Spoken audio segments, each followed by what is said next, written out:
ഗുജറാത്ത്, ഇത്രയും സംസ്ഥാനം വരും. ഈ സംസ്ഥാനങ്ങളിലെല്ലാം നമ്മൾ സുദർശനം വെച്ചു, എല്ലാം പൊട്ടിച്ച് ഇസ്രായേൽ പൊട്ടിക്കുന്ന പോലെ പൊട്ടിച്ച് താഴെ വന്നു. അപ്പോഴാണ് അവിടെ നിന്ന് ഇങ്ങോട്ട് യുദ്ധവിമാനങ്ങൾ വരാൻ സാധ്യതയുണ്ടെന്ന് മനസ്സിലാക്കിയപ്പോൾ അത് പുറപ്പെടേണ്ട വ്യോമസേനാ താവളങ്ങളെ മൊത്തം നമ്മൾ ഡാമേജ് ആയി കളഞ്ഞു. ഇത് കൃഷ്ണൻ കൊടുത്ത പാടാണ്. കൃഷ്ണൻ ഭീമനെ അടുത്ത് വിളിച്ചിട്ട് പറയുന്നുണ്ട്, ഭീമ, ഞാൻ സമാധാനത്തിന്റെ ദൂതുമായിട്ട് ഞാൻ നേരിട്ട് പോയി. ഞാൻ രാജ്യത്തിന് പറഞ്ഞു, തന്നില്ല. പാതി രാജ്യത്തിന് ചോദിച്ചു, തന്നില്ല. കാൽഭാഗത്തിന് പറഞ്ഞു, തന്നില്ല. 5 പേർക്ക് 5 ഗ്രാമം ചോദിച്ചു, തന്നില്ല. 5 പേർക്ക് 1 ഗ്രാമം ചോദിച്ചു, തന്നില്ല. 5 പേർക്ക് 5 വീട് ചോദിച്ചു, തന്നില്ല. ഞാൻ അവസാനം 5 പേർക്ക് 1 വീടെങ്കിലും കൊടുക്കാൻ പറഞ്ഞു, അതും തന്നില്ല. മൊട്ടുസൂചി കുത്തുവാൾ ഇടം പോലെ ഇവിടില്ലെന്ന് പറഞ്ഞിട്ട് എന്നെ പിടിച്ചു കെട്ടാൻ നോക്കി. ദൂതനെ പിടിച്ചു കെട്ടൂല ആരും. ദൂതനെ പിടിച്ചു കെട്ടാൻ പാടില്ല, അത് ലോക നിയമത്തിനെതിരാണ്. എല്ലാ കാലത്തും ദൂതനെ കൊന്നു രാവണൻ, അതുകൊണ്ട് രാവണന് സർവനാശം ഉണ്ടായിട്ടുണ്ട്. ആ ദൂതനെ കൊല്ലുവാൻ, ദൂതനെ പിടിച്ചു കെട്ടുവാൻ പരിശ്രമിച്ചു. ഭഗവാനായതുകൊണ്ട് രക്ഷപ്പെട്ടു. എന്നിട്ട് ഭഗവാൻ ഭീമനെ അടുത്ത് വിളിച്ചിട്ട് പറഞ്ഞു, നിന്നെ ഞാൻ ദൗത്യം ഏൽപ്പിക്കുന്നുണ്ട്. ഈ 100 എണ്ണത്തിനെ നീ തല്ലിക്കൊല്ലണം. ഒരാളെ ഭീമൻ വിട്ടുകൊടുത്തിട്ടില്ല. 100 ആളെ ആരാ കൊന്ന്? മഹാഭാരതത്തിൽ 100 കൗരവന്മാരെയും കൊല്ലുന്ന ആരാണ്? ഭീമനാണ്. എല്ലാവരെയും കൊന്നു കളഞ്ഞു. ശക്തിയുടെ സന്ദേശം. അപ്പൊ കൊലപാതകത്തിന്റെ ചരിത്രമാണോ മഹാഭാരതം? കൊലപാതകങ്ങൾ, മരണങ്ങൾ, യുദ്ധങ്ങൾ വേണമോ വേണ്ടയോ? സാമാന്യൻ യുദ്ധം വേണോ വേണ്ടയോ? സാമാന്യം നമ്മൾ ഒരു യുദ്ധം വേണ്ട എന്ന് പറയും.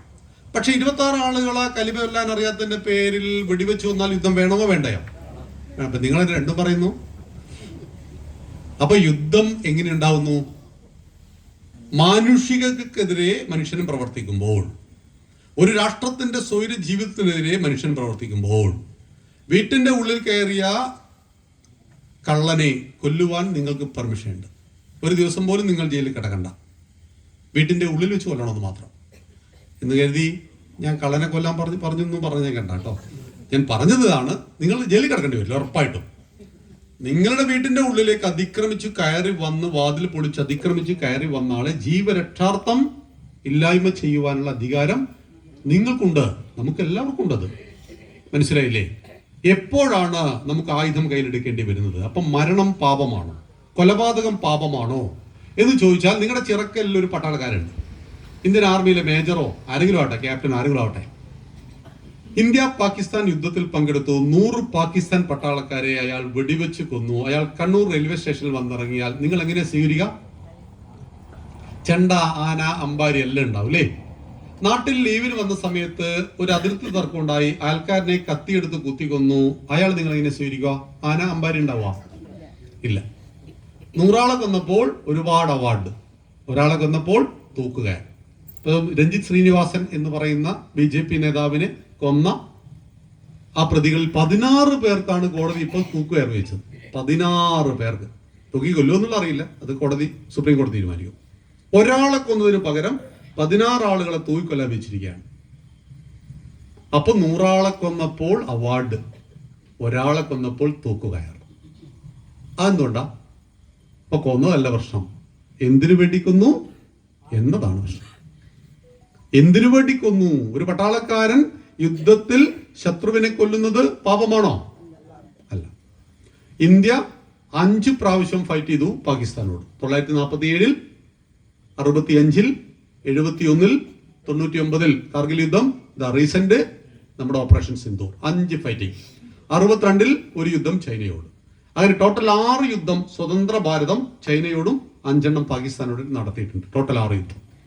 നമ്മുടെ ഒരുപാട് സൈനികർ മരിച്ചിട്ടുണ്ട്, ധാരാളം പേരെ നമ്മുടെ സൈനികർ കൊന്നിട്ടുണ്ട്. 71 90,000 പാകിസ്ഥാൻ പട്ടാളക്കാരെ നമ്മൾ പിടിച്ചു വെച്ചു, പിന്നെ അത് മോചിപ്പിച്ചു കൊടുത്തു. അതൊക്കെ നമ്മുടെ വിഷയം അല്ലാത്തതുകൊണ്ട് ഞാൻ അതിലേക്ക് കടക്കുന്നില്ല.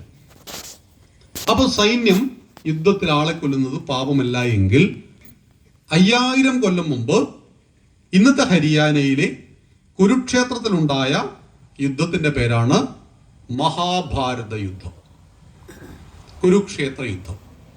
പോയാൽ കാണാം. കുരുക്ഷേത്രത്തിൽ പോയവർ കൈവെക്കുക ഉണ്ടോ? കുരുക്ഷേത്രത്തിൽ പോയവരുണ്ടോ? കുറച്ച് പേരുണ്ട് അല്ലേ? ഓക്കെ സാർ, സാറ് ഒരു എല്ലാവരുടെയും പോയിട്ടുണ്ടല്ലേ?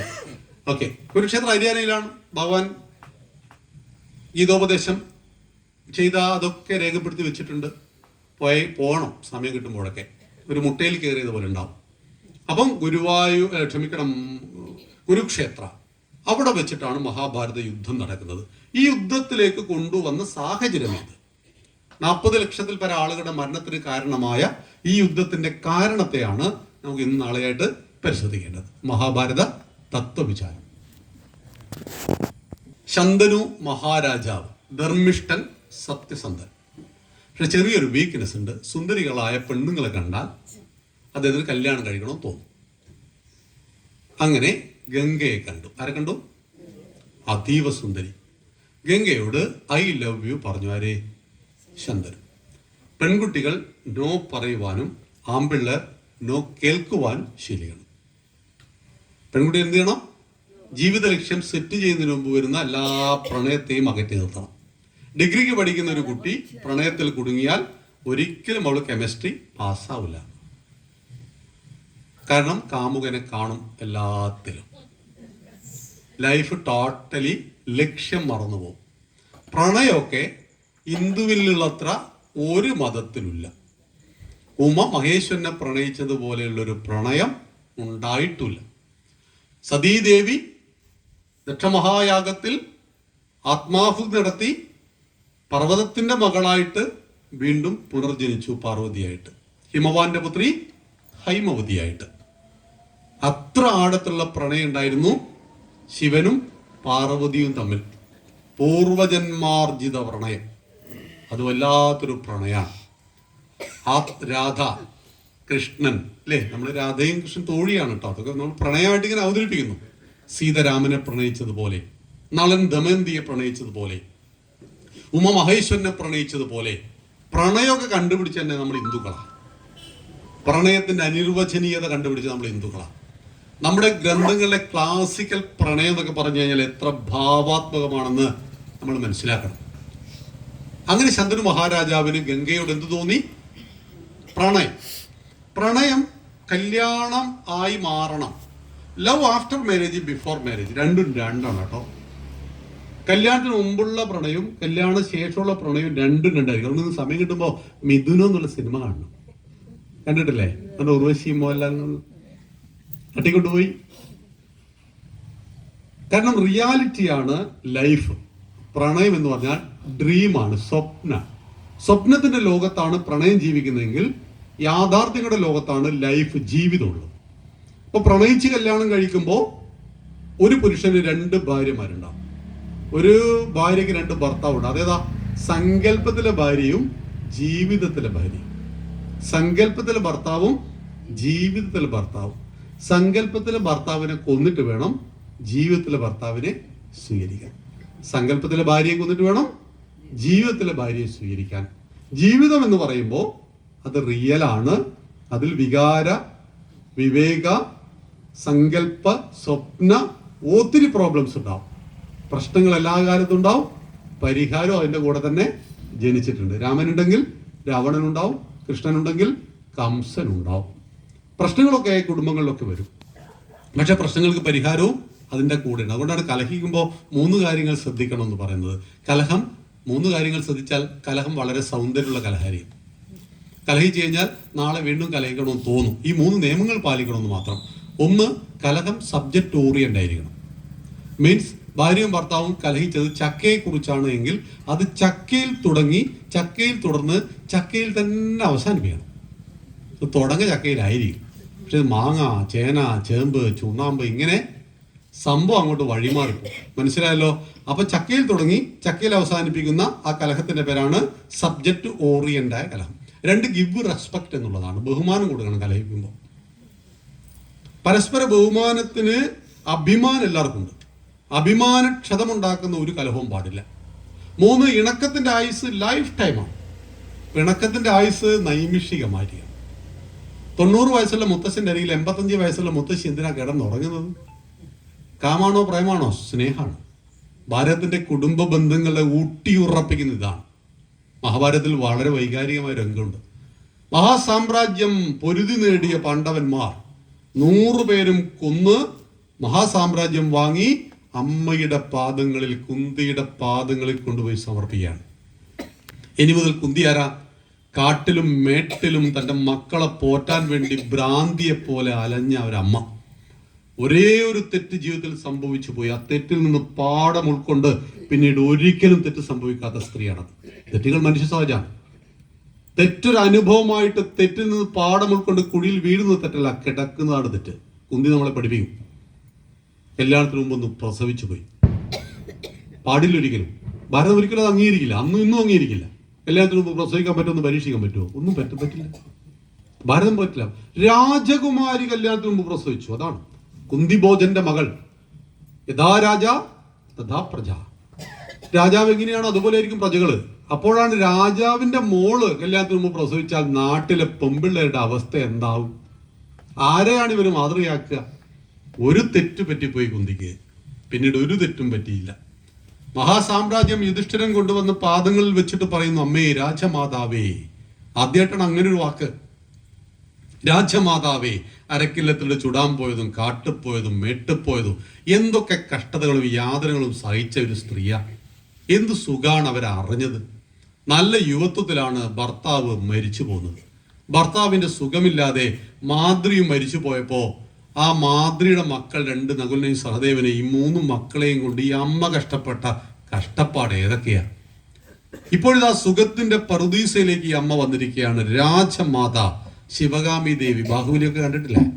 വലിയ പവർഫുൾ അവസ്ഥയാണ്. രാജാവിന്റെ അമ്മ എന്നൊക്കെ പറഞ്ഞാൽ അതേതാ അവസ്ഥ. ഈ സമയത്ത് കുന്തി പറയുന്നൊരു വാക്കുണ്ട്. ആ നിൽക്കുന്ന 2 പേരെ കാണുന്നുണ്ടോ? കണ്ണ് കാണാത്ത അച്ഛനും കണ്ണ് കാണാത്ത അമ്മയും, ധൃതരാഷ്ട്രനും ഗാന്ധാരിയും. അവർക്ക് 100 ആൺമക്കളുണ്ടായിരുന്നു. ഒരാള് പോലും ഇന്നില്ല. എൻ്റെ 2ാമത്തെ മോൻ ഇവരെല്ലാം തല്ലിക്കൊന്നളഞ്ഞു. കൊണ്ട് അവർ കാട്ടു പോകുമ്പോൾ അവരെ പരിചരിക്കുവാൻ ഞാനും കാട്ടിലേക്ക് പോവുകയാണ്. കാല് പിടിച്ച് കരഞ്ഞുകൊണ്ട് പിന്നാലെ ഓടുകയാണ് പാണ്ഡവന്മാർ. അമ്മയില്ലാതെ ഞങ്ങൾ എന്തിനാണ് പൊരുതിയിട്ട് ഈ സാമ്രാജ്യം വാങ്ങിയത്? അപ്പൊ ആ അമ്മ പറയുന്നു, ഇവരെ പരിചരിക്കുന്നതിനേക്കാൾ വലിയൊരു സാമ്രാജ്യത്തിലെ അധിപയായിട്ട് എനിക്ക് ആവേണ്ടതില്ല എന്ന്. ഒടുവിൽ കാട്ടുതീയിൽപ്പെട്ട് 3 പേരും വെന്തും മരിച്ചുപോയി. അല്ലെ, മഹാഭാരതത്തിൽ വായിച്ചിട്ടില്ലേ? കാട്ടുതീയിൽപ്പെട്ട് വെന്തും മരിച്ചുപോയി. ഇതാണ് ഭാരതത്തിലെ സ്ത്രീകൾ. ഇതാണ് ഭാരതത്തിന്റെ സ്ത്രീ പാരമ്പര്യം. TV തുറന്നാൽ സ്വപ്ന, സരിത, സ്വപ്ന, ഏതൊക്കെയാണിത്? എന്തെങ്കിലും പ്രയോജനം ഉണ്ടോ? അല്ലേ? നമുക്ക് കനകദുർഗ ബിന്ദുവിനെ അറിയില്ലേ? മാതൃകയാക്കേണ്ട മഹിളാ രത്നങ്ങളാണോ? അല്ല. നമ്മുടെ രഹന ഫാത്തിമയാ? ഇവരൊക്കെ നമുക്ക് പരിചയമുണ്ടല്ലോ. പക്ഷെ 16 സ്ത്രീ രത്നങ്ങളെ കുറിച്ച് സാമാന്യ ഹിന്ദുവിനോട് ചോദിച്ചാലോ? നിങ്ങൾക്കൊക്കെ അറിയാം, നിങ്ങൾ ഇതൊക്കെ പഠിക്കുന്നവരായതുകൊണ്ട്. 16 സ്ത്രീ രത്നങ്ങളെ കുറിച്ച് നമ്മുടെ പെൺമക്കളെ പഠിപ്പിക്കണം 10 വയസ്സിനുള്ളിൽ. ഒരു ലവ് ജിഹാദ് ട്രാപ്പിലും കുട്ടികൾ പെടില്ല. അരുന്ധതി, അനസൂയ, സാവിത്രി, ജാനകി, സതി, ദ്രൗപദി, കണ്ണകി, ഗാർഗി, മീര, ദുർഗാവതി, ലക്ഷ്മി, അഹല്യ, ചെന്നമ്മ, രുദ്രമാമ്പ, നിവേദിത, ശാരദാദേവി, പ്രണമ്യ, മാതൃദേവത, ഏകാത്മത സ്തോത്രം പറയും. ഈ 16 സ്ത്രീരത്നങ്ങൾ, ധീര വനിതകൾ. അങ്ങനെ 1000 ധീര വനിതകളെ മഹാഭാരതം നമ്മളെ പരിചയപ്പെടുത്തുന്നു. ഞാൻ പറഞ്ഞു വന്നത്, ശന്തനു മഹാരാജാവ് ആരെ കണ്ടു? ഗംഗയെ കണ്ടു. ഗംഗയോട് പ്രണയം പറഞ്ഞു. ഗംഗ പറഞ്ഞു, ഓക്കെ, കല്യാണം കഴിക്കാം, പക്ഷെ ഒരു കണ്ടീഷൻ, ഞാൻ എന്ത് ചെയ്താലും ഒരു വാക്ക് ഇങ്ങോട്ട് പറയരുത്. ഇങ്ങനെ ഒരു പെണ്ണിനെ നിങ്ങൾ കല്യാണം കഴിക്കോ? അല്ല, ഇങ്ങോട്ടാണ് ചോദ്യം കേട്ടോ. ജീവിതം കട്ടപ്പുകയായിരിക്കും. എന്ത് പറഞ്ഞാലും നിങ്ങളുടെ അഭിപ്രായത്തെ ഞാൻ മാനിക്കില്ല എന്ന് പറഞ്ഞാൽ എപ്പോഴും സംഘർഷങ്ങളായിരിക്കും. അഭിപ്രായ സമന്വയങ്ങളില്ലാത്ത ജീവിതം മുന്നോട്ട് പോവില്ല. പ്രശ്നങ്ങളൊക്കെ ഉണ്ടാവും, പക്ഷേ പിന്നീട് പെട്ടെന്ന് അഭിപ്രായ സമന്വയം ഉണ്ടാവും. എൻ്റെ ആശയങ്ങൾ മാത്രം നടപ്പിലാക്കപ്പെടേണ്ട ഒരു സ്ഥലമല്ല കുടുംബം. എനിക്ക് രാവിലെ ഇഡ്ഡലി ഇഷ്ടമല്ല എന്ന് കരുതുക, എന്നാൽ വീട്ടിൽ ഇഡ്ഡലി ഉണ്ടാക്കിയാൽ ഞാനത് ഭക്ഷിക്കേണ്ടതാണ്. കാരണം എൻ്റെ ഇഷ്ടങ്ങൾ മാത്രം നടപ്പിലാക്കപ്പെടേണ്ട സ്ഥലമല്ല കുടുംബം. എൻ്റെ കുടുംബത്തിൽ 5 പേരോ 6 പേരോ ഉണ്ടെങ്കിൽ അവർക്കെല്ലാം വ്യത്യസ്ത ഇഷ്ടങ്ങളാണ്. ഒരു ഭക്ഷണ കാര്യത്തിൽ പോലും നമുക്ക് ഏക അഭിപ്രായം ഉണ്ടാവില്ല. ഒരു തുണിക്കടയിൽ കയറി കഴിഞ്ഞാൽ നമുക്ക് എല്ലാവർക്കും ഒരേ നിറം ഇഷ്ടപ്പെടില്ല. ഒരു സദ്യ വന്നു കഴിഞ്ഞാൽ ആ സദ്യയിൽ എല്ലാ വിഭവങ്ങളും എല്ലാവരും കഴിക്കില്ല. ഓരോ മനുഷ്യനും ഡിഫറൻ്റ് ആണ്. പൂർവജന്മാർജിതമായ ഓരോ ജന്മങ്ങളാണ്, ആത്മാക്കളാണ് നമ്മൾ ഓരോരുത്തരും. നമ്മുടെ അച്ഛനും അമ്മയും നമുക്ക് നൽകിയത് ശരീരത്തെ മാത്രമാണ്. അമ്മയുടെ അണ്ടവും അച്ഛന്റെ ബീജവും ഗർഭപാത്രത്തിൽ 10 മാസം വളർന്ന സമയത്ത് നമ്മൾ കുഞ്ഞായി വന്നു. ആത്യന്തികമായിട്ട് മാതാപിതാക്കൾ മനസ്സിലാക്കണം, മക്കൾ എന്ന് പറയുന്നത് ആത്മാവിനെ കൊടുത്തത് നമ്മളല്ല. ആത്മാവിനെ കൊടുത്ത് നമ്മളല്ല. അങ്ങനെയാണ് 3 മക്കളുടെ 3 ഒരേ കോലത്തിലായിരിക്കണം.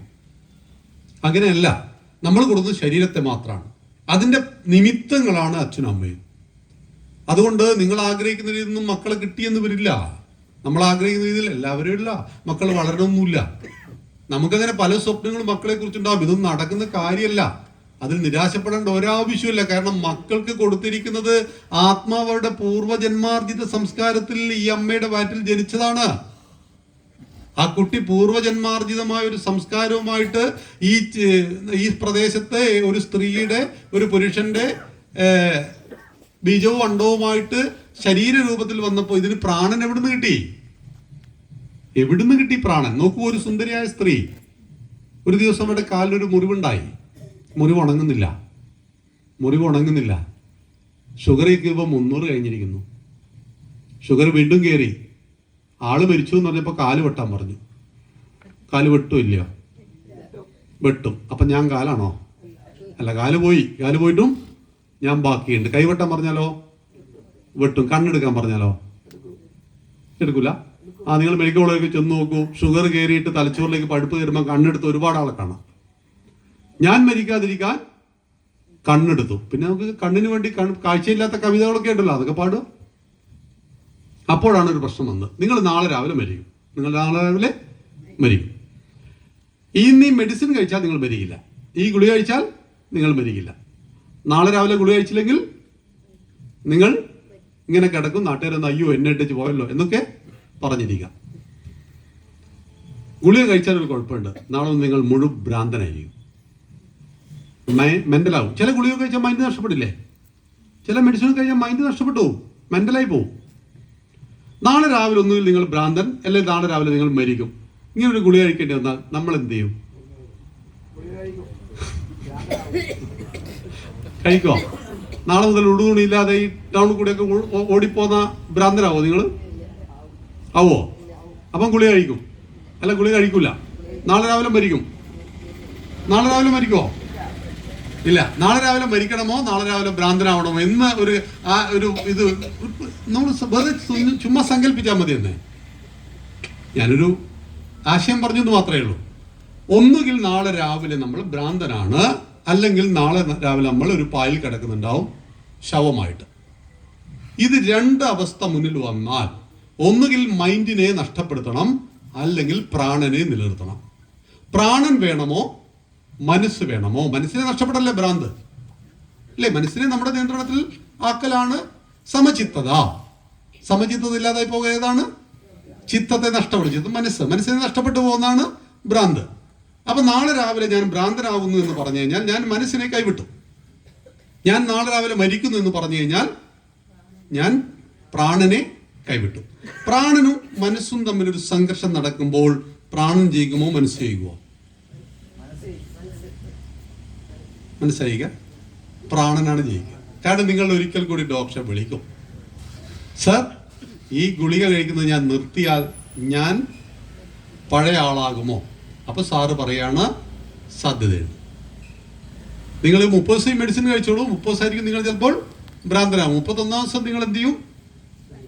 ശരിയാവും. ഇപ്പൊ കഴിക്കില്ലയോ? അല്ല, ഒരു 30 ദിവസം ഭ്രാന്തനായിപ്പോ എന്താ കുഴപ്പം? ഇനി ഇത്ര കൊല്ലമുണ്ട് നമുക്ക്. നിങ്ങൾ 84 വയസ്സ് വരെ 1000 പൂർണ്ണാന്തന്മാരെ കാണുന്നത് ശതാഭിഷേകം 84 വയസ്സ് വരെയാണ്. നീ ഇപ്പോൾ ടോട്ടൽ 64 വയസ്സേ ആയിട്ടുള്ളൂ എന്ന് കൂട്ട. 20 കൊല്ലം ഇനിയുണ്ട്. അപ്പൊ 20 കൊല്ലം ഇനിയുണ്ട്. ഒരു മാസേ നിങ്ങൾ ഭ്രാന്തനാവേണ്ടതുള്ളൂ എന്ന് പറഞ്ഞാൽ ഇനി 19 കൊല്ലവും 11 മാസവും ഇല്ലേ? അപ്പൊ ഗുളിക കുടിക്കില്ല. സാറ് പറഞ്ഞ അസാമാന്യമായ പലരും ഇതിലുണ്ടാവാം.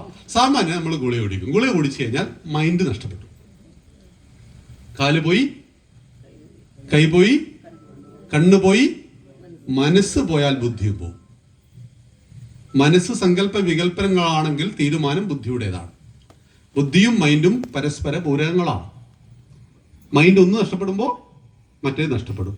അപ്പം മനസ്സിനെയും ബുദ്ധിയെയും പഞ്ചേന്ദ്രിയങ്ങളെയും കണ്ണും കൈയും നഷ്ടപ്പെടുത്തിയിട്ടും നമ്മൾ സംരക്ഷിക്കുവാൻ ശ്രമിക്കുന്ന ഈ ഞാൻ ആരാണ് ഈ ഞാൻ? നമ്മളിതൊക്കെ ഉപേക്ഷിച്ചു. ഇതാ മനസ്സും പോയി, ബുദ്ധിയും പോയി, നാളെ മുതൽ വട്ടനാണ്. എന്നിട്ടും നമ്മൾ ബാക്കിയാവുന്നുവെങ്കിൽ മനസ്സിനേക്കാൾ, ബുദ്ധിയേക്കാൾ, പഞ്ചേന്ദ്രിയങ്ങളെക്കാൾ, ശരീരഭാഗങ്ങളെക്കാൾ നമ്മൾ ഇഷ്ടപ്പെടുന്ന, പ്രണയിക്കുന്ന ആ ഒന്നിന്റെ പേരാണ് പ്രാണൻ അഥവാ ആത്മാവ്. ആത്മാവ് ശരീരത്തെ സ്വീകരിച്ചാൽ ജനനം, ആത്മാവ് ശരീരത്തെ ഉപേക്ഷിച്ചാൽ മരണം. ശരീരം മരിക്കുന്നുണ്ടോ? മരിക്കോ ശരീരം? ശരീരം എങ്ങനെ മരിക്കുന്നത്? നിങ്ങൾക്ക് ഇപ്പോൾ ഒരു ആക്സിഡന്റ് ആയി, മസ്തിഷ്ക മരണം സംഭവിച്ചു, നിങ്ങളുടെ കണ്ണ് പുറക്ക് ഭാഗമല്ലേ? കണ്ണ് മരിക്കുമോ? നിങ്ങളുടെ ഹൃദയം മറ്റൊക്കെ ഭാഗമല്ലേ? നിങ്ങളുടെ സ്കിന്ന് പോലും എടുത്തില്ല. നമ്മുടെ സ്കിന്നെടുത്ത് വെക്കൂലേ? വെക്കും. ശരീരത്തിൽ നിന്ന് ഏകദേശം ഒരു 10-30 പാർട്സുകൾ എടുത്തിട്ട് മറ്റൊരാളുടെ ശരീരത്തിലൂടെ വർക്ക് ചെയ്യും. അപ്പൊ ഞാൻ മരിച്ചു, എന്റെ കണ്ണ് പുറത്ത് പ്രകാശിക്കുന്നില്ലേ? ഇപ്പൊ കണ്ണ് മരിച്ചോ? ഹൃദയം മരിച്ചോ? സ്കിന്ന് മരിച്ചോ? പിന്നെ എന്തോന്നാ മരിച്ചത്? ആത്മാവ് ശരീരത്തെ ഉപേക്ഷിച്ചു. ആത്മാവ് ഉപേക്ഷിച്ചു. ശരീരം എന്ന് പറഞ്ഞാൽ തന്നെ ദിവസവും ക്ഷയിക്കുന്നു എന്നാണ് അർത്ഥം. അപ്പൊ ആലോചിച്ച് നോക്കൂ, ആത്മാവ് ശരീരത്തെ സ്വീകരിച്ചാൽ ജനനം, ഉപേക്ഷിച്ചാൽ മരണം. ജാതസ്യ ധ്രുവവും മൃത്യു ധ്രുവം ജന്മം മൃതസ്യ തസ്മാത് പരിഹാരാർത്ഥ്യേ നത്വം ശോചിതുമർഹസി. ഭഗവാൻ ഗീതയിൽ അർജുനോട് ആദ്യം തന്നെ പറയുന്ന ഒരു ശ്ലോകമായി. ജാതസ്യ ധ്രുവവും മൃത്യു, ജനിച്ചാൽ മരണം നിശ്ചയം. എന്റെയും നിങ്ങളുടെയും ജീവിതത്തിൽ നാളെ ലോട്ടറി അടിക്കുമോ, കാർ എടുക്കുമോ, ബംഗ്ലാവ് എടുക്കുമോ ഒരു ഉറപ്പില്ല. പക്ഷെ ഒരു കാര്യം ഉറപ്പിച്ച് പറയാം, ഒരു ദിവസം എന്ത് വരും? മരണം നിശ്ചയമായും വരും. പക്ഷെ അനിശ്ചിതത്വമുണ്ട്, ഇതെപ്പോ വരും എന്നറിയില്ല. ആകെയുള്ള സമാധാനം ഇതാണ്, ഇതെപ്പോ വരും എന്നറിയില്ല. അതിന്റെ പേരാണ് പ്രാരബ്ധം. തീർന്നാലേ മരിക്കുള്ളൂ.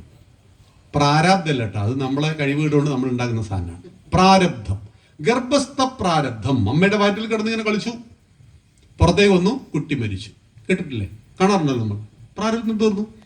5-ാമത്തെ വയസ്സിൽ മരിച്ചു. 20-ാമത്തെ വയസ്സിൽ ബൈക്ക് കൊണ്ടുപോയി പാണ്ടി ലോറിയുടെ അടിയിൽ കയറ്റി മരിച്ചു. 50-ാമത്തെ വയസ്സിൽ രാവിലെ വിളിച്ചു പോകുമ്പോൾ ആളെണീക്കുന്നില്ല, മരിച്ചു പോയി. പ്രാരബ്ധം കഴിഞ്ഞു. ചില ആളുകൾ ഞങ്ങളുടെയൊക്കെ നാട്ടിൽ 110 വയസ്സ് കഴിഞ്ഞാൽ മരിക്കൂല. ഈ കിടന്നിടത്ത് തന്നെ 1-നും 2-നൊക്കെ പോയിട്ട് ആകെ ഒരു ബുദ്ധിമുട്ടാവും. ആരോടും പറയണ്ട. അപ്പൊ ഇവരൊരു പൂജ നടത്തും മരിക്കാൻ വേണ്ടിയിട്ട്. ശാക്തേയത്തിൽ കുടുങ്ങി. നിങ്ങൾ ഇവിടെ ഉണ്ടത് ഇടല്ലേ? ശാക്തേയത്തിൽ കുടുങ്ങി എന്ന് പറയും. എന്താണെന്നറിയില്ല. പൂജ കഴിഞ്ഞ് 2 ദിവസം ഇയാൾ തട്ടിപ്പോവും. പൂജയൊക്കെ വലിയ പൈസയാണെന്നേ. ആലോചിച്ച് നോക്കൂ നിങ്ങൾ. ഒരു ദിവസം പ്രായമുള്ള കുഞ്ഞ്, ഈ ഭൂമിയൊന്ന് കാണാത്ത കുഞ്ഞ്, ജനിച്ചുടൻ മരിച്ചു പോകുന്ന കുഞ്ഞ്, പ്രാരബ്ധം തീർന്നാൽ കഴിഞ്ഞു. 110 വയസ്സിൽ മരിക്കാതെ പൂജ നടത്തി മരിപ്പിക്കുന്ന മുത്തശ്ശൻ, പ്രാരബ്ധം തീരാതെ പോവില്ല.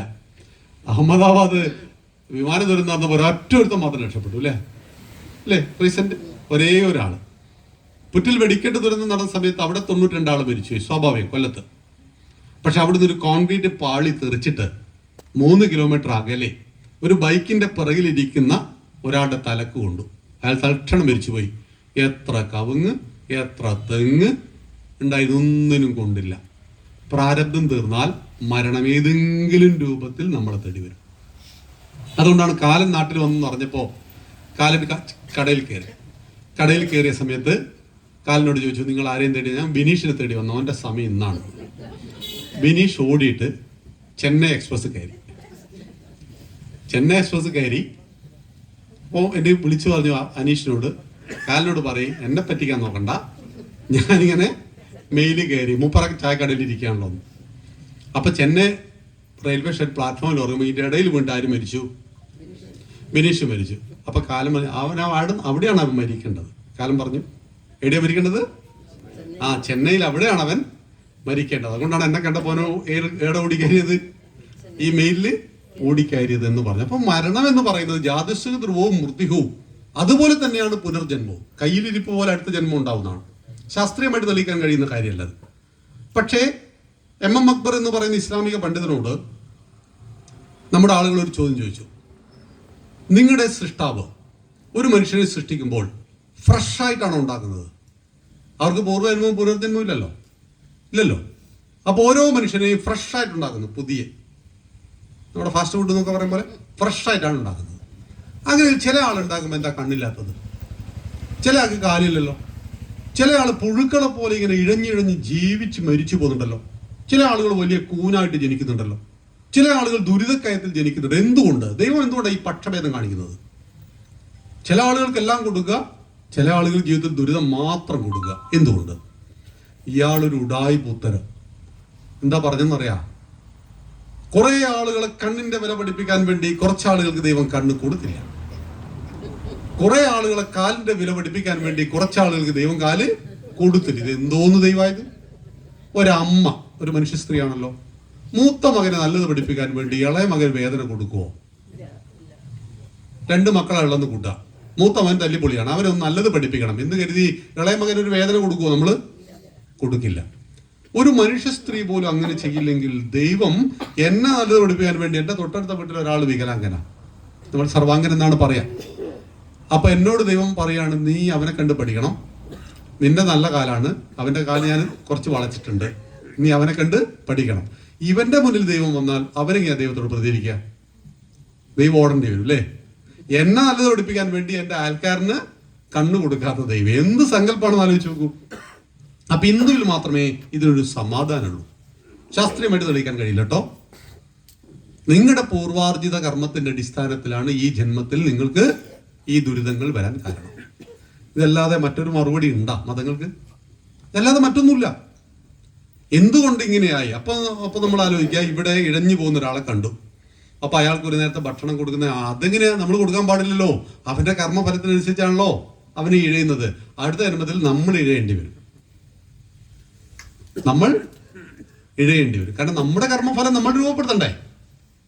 അങ്ങനെ ഇഴയുന്ന ഒരാളെ കാണുമ്പോൾ അയാൾക്ക് ഭക്ഷണം കൊടുക്കണം, അയാളെ പരിചരിക്കണം, അയാൾക്ക് എന്തെങ്കിലും ചെയ്യണം എന്ന് ചിന്തിക്കുവാനുള്ള വിശേഷ ബുദ്ധിയും അടുത്ത് ചെല്ലുവാനുള്ള കാലുകളും കാണുവാനുള്ള കണ്ണുകളും എല്ലാം നൽകിയിട്ടും അത് അവന്റെ കർമ്മഫലമാണെന്ന് നമ്മൾ ചിന്തിച്ചാൽ ആ കർമ്മത്തിന്റെ ഫലം നമ്മൾ വേറെ അനുഭവിക്കേണ്ടി വരും. അതുകൊണ്ടാണ് നരസേവ, നാരായണ സേവ, മാനവസേവ, മാധവസേവ എന്ന് പോലും പറഞ്ഞത്. ഭഗവാന്റെ രൂപം എങ്ങനെയും ചോദിക്കുന്നുണ്ട്. അപ്പോ നമ്മുടെ വിഷ്ണു സഹസ്രനാമം എന്താ പറയുന്നത്? സഹസ്ര ശീരുഷ പുരുഷ സഹസ്രാക്ഷ സഹസ്രപാദ്. എന്റെ ഭഗവാൻ 1000 കൈയുണ്ട്, 1000 കണ്ണുണ്ട്, 1000 കാലുണ്ട്. ഒരു വൃത്തികെട്ട കോലാണോ ഭഗവാൻ? അങ്ങനെയല്ല. ലോകത്തിലെ എല്ലാ കൈകളും ഭഗവാന്റെ കൈകളാണ്. ഒരു നേരത്തെ ഭക്ഷണത്തിന് വേണ്ടി നിന്റെ മുന്നിൽ ആരാണോ കൈനീട്ടുന്നത് ആ കൈകളിൽ ഒരു ഭക്ഷണപ്പൊതി വെച്ചു കൊടുത്താൽ നീ ഭഗവാന്റെ കൈകളിലേക്കാണ് ആ ഭക്ഷണപ്പൊതി വെച്ചു കൊടുക്കുന്നത്. ഈ മഹത്തായ സങ്കല്പാണത്. അപ്പൊ ഇങ്ങനെ അനേക സങ്കല്പങ്ങളെ കോർത്തിണക്കുന്നു മഹാഭാരതം. പറഞ്ഞു വന്നത് ഈ മഹാഭാരത അത്വവിചാരമൊക്കെ ഒരു 7 ദിവസം പറയേണ്ട കേസാണ് കേട്ടോ. നാളെ കൊണ്ട് തീർക്കാം, എനിക്ക് വേറെ പരിപാടി ഉണ്ട്.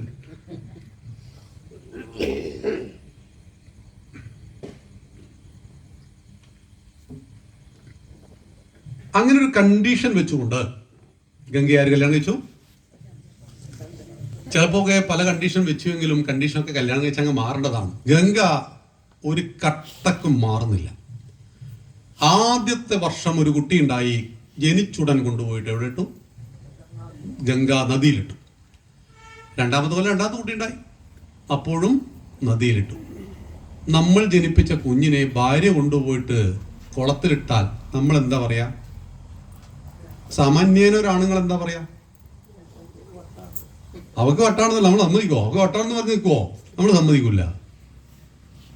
വട്ടാണെങ്കിൽ നമ്മൾ ചികിത്സിക്കും, പക്ഷെ നമ്മുടെ കുഞ്ഞിനെ കൊണ്ടുപോയിട്ട് നദിയിലിടാൻ സമ്മതിക്കും. പക്ഷേ അതിലേറെ കാമിച്ചു മോഹിച്ചു ഗംഗയെ എന്നതുകൊണ്ട് നോ പറഞ്ഞില്ല. ചിലത് നോ പറയേണ്ടടുത്ത് നോ പറയണം. അത് മക്കളോടാണെങ്കിലും ആരോടാണെങ്കിലും. ആ നോ പറയാൻ ആ സമയത്ത് പറ്റിയില്ലെങ്കിൽ പിന്നീട് നമ്മുടെ നോ അപ്രസക്തവുമായി പോകും. പിന്നീട് നോ കൊണ്ട് കാര്യമില്ല. അങ്ങനെ 1, 2, 3, 4, 5, 6, 7 കുഞ്ഞുങ്ങളെ ഗംഗ നദിയിൽ ഉപേക്ഷിച്ചു. 8ാമത്തെ കുഞ്ഞ് ജനിച്ച് എടുത്തതും കൈക്ക് പിടിച്ചു, ഗംഗയുടെ വഴിക്കും പോയി. That is conditional love. Love 2 തരമാണ്, കണ്ടീഷണൽ ലവും അൺകണ്ടീഷണൽ ലവും. കുടുംബത്തിൽ അൺകണ്ടീഷണൽ ലവ് അപ്ലൈ ചെയ്യണം. ഒരു കണ്ടീഷനും വീട്ടിലുണ്ടാവരുത്. ഭാര്യ ഭർത്താവിനോടും, ഭർത്താവ് ഭാര്യയോടും, മക്കളെ അച്ഛനോടും അമ്മയോട്. അതുകൊണ്ട് പ്രസവിച്ചതിന്റെ കണക്ക് നിങ്ങൾ ആരും പറയലുണ്ടാവില്ല. ഇനി പറയുന്നുണ്ടെങ്കിൽ ഇന്ന് നിർത്തിക്കൊള്ളണം. 10 മാസം നിന്നെ വയറ്റിലിട്ട് ഞാൻ പ്രസവിച്ചതാണ് എന്നൊക്കെ അവൻ പറഞ്ഞോ നിങ്ങളോട്? പ്രസവിക്കുക എന്ന് പറയുന്നത് ഭാഗ്യമാണ്. അത് ദൈവം നമുക്ക് നൽകിയൊരു ഭാഗ്യമാണ്. അതിന് കണക്ക് പറയരുത്. കണക്ക് പറഞ്ഞാൽ കണക്ക് തിരിച്ചു കിട്ടും. കാരണം നമ്മളെ ആരോ പ്രസവിച്ചത് കൊണ്ടാണ് നമുക്ക് പ്രസവിക്കാൻ കഴിഞ്ഞത് അല്ലേ? നമ്മളാരും ഏതൊരമ്മ പ്രസവിച്ചോണ്ടല്ലേ നമ്മൾ ഭൂമിയിൽ ഒരു സ്ത്രീയായിട്ട് ജനിച്ചതും നമ്മൾ കല്യാണം കഴിച്ചതും നമുക്ക് പ്രസവിക്കാനും നമുക്ക് മക്കളുണ്ടാവാനൊക്കെ കഴിഞ്ഞത് നമ്മൾ ഭൂമിയിൽ ജനിക്കപ്പെട്ടു എന്നുകൊണ്ടാണ്. നിങ്ങൾ എപ്പോഴാണ് നിങ്ങളുടെ കുഞ്ഞിനോട് പ്രസവിച്ചതിൻ്റെയും മുലയൂട്ടിയതിൻ്റെയും വളർത്തിയതിൻ്റെയും കണക്കുകൾ പറഞ്ഞു തുടങ്ങുന്നത്, ആ നിമിഷം ആ കുടുംബത്തിൽ കണ്ടീഷണൽ റിലേഷൻ ജനിക്കുന്നു. അങ്ങനെയാണ് വൃദ്ധസാനത്തിലേക്ക് എത്തിപ്പോകുന്നത്. മനസ്സിലായല്ലോ? അപ്പൊ കണ്ടീഷൻ ലവ്, അൺകണ്ടീഷണൽ ലവ്. നമുക്ക് കുടുംബത്തിലുള്ള ഒരു കണ്ടീഷനും ഇല്ല. ടി വിയിൽ ഒരു പരസ്യം കണ്ടു. ഭാര്യ ഭർത്താവിനോട് പറയണേ, നിങ്ങൾക്ക് കോഫിയാണ് ഇഷ്ടം, എനിക്ക് ചായയാണ് ഇഷ്ടം. അപ്പൊ പറയാണ്, നിനക്ക് ഞാൻ കോഫി ഉണ്ടായിത്തരും, എനിക്ക് നീ ചായ ഉണ്ടായിത്തരും. എന്തായാലും വെള്ളം വെക്കുന്നു, 2 ഗ്ലാസ് വെള്ളം വെച്ചിട്ട് ഒന്ന് കോഫി ഒന്ന് ചായ ഇട്ടാ പോരെ. ഒരു പരസ്യത്തിൽ പോലും പഠിപ്പിക്കുന്ന കാര്യം എന്താ? Condition love. നിങ്ങൾക്ക് ഞാൻ കോഫി ഉണ്ടാക്കി തരാം, എനിക്ക് നിങ്ങൾ ചായ ഉണ്ടാക്കി തരണം.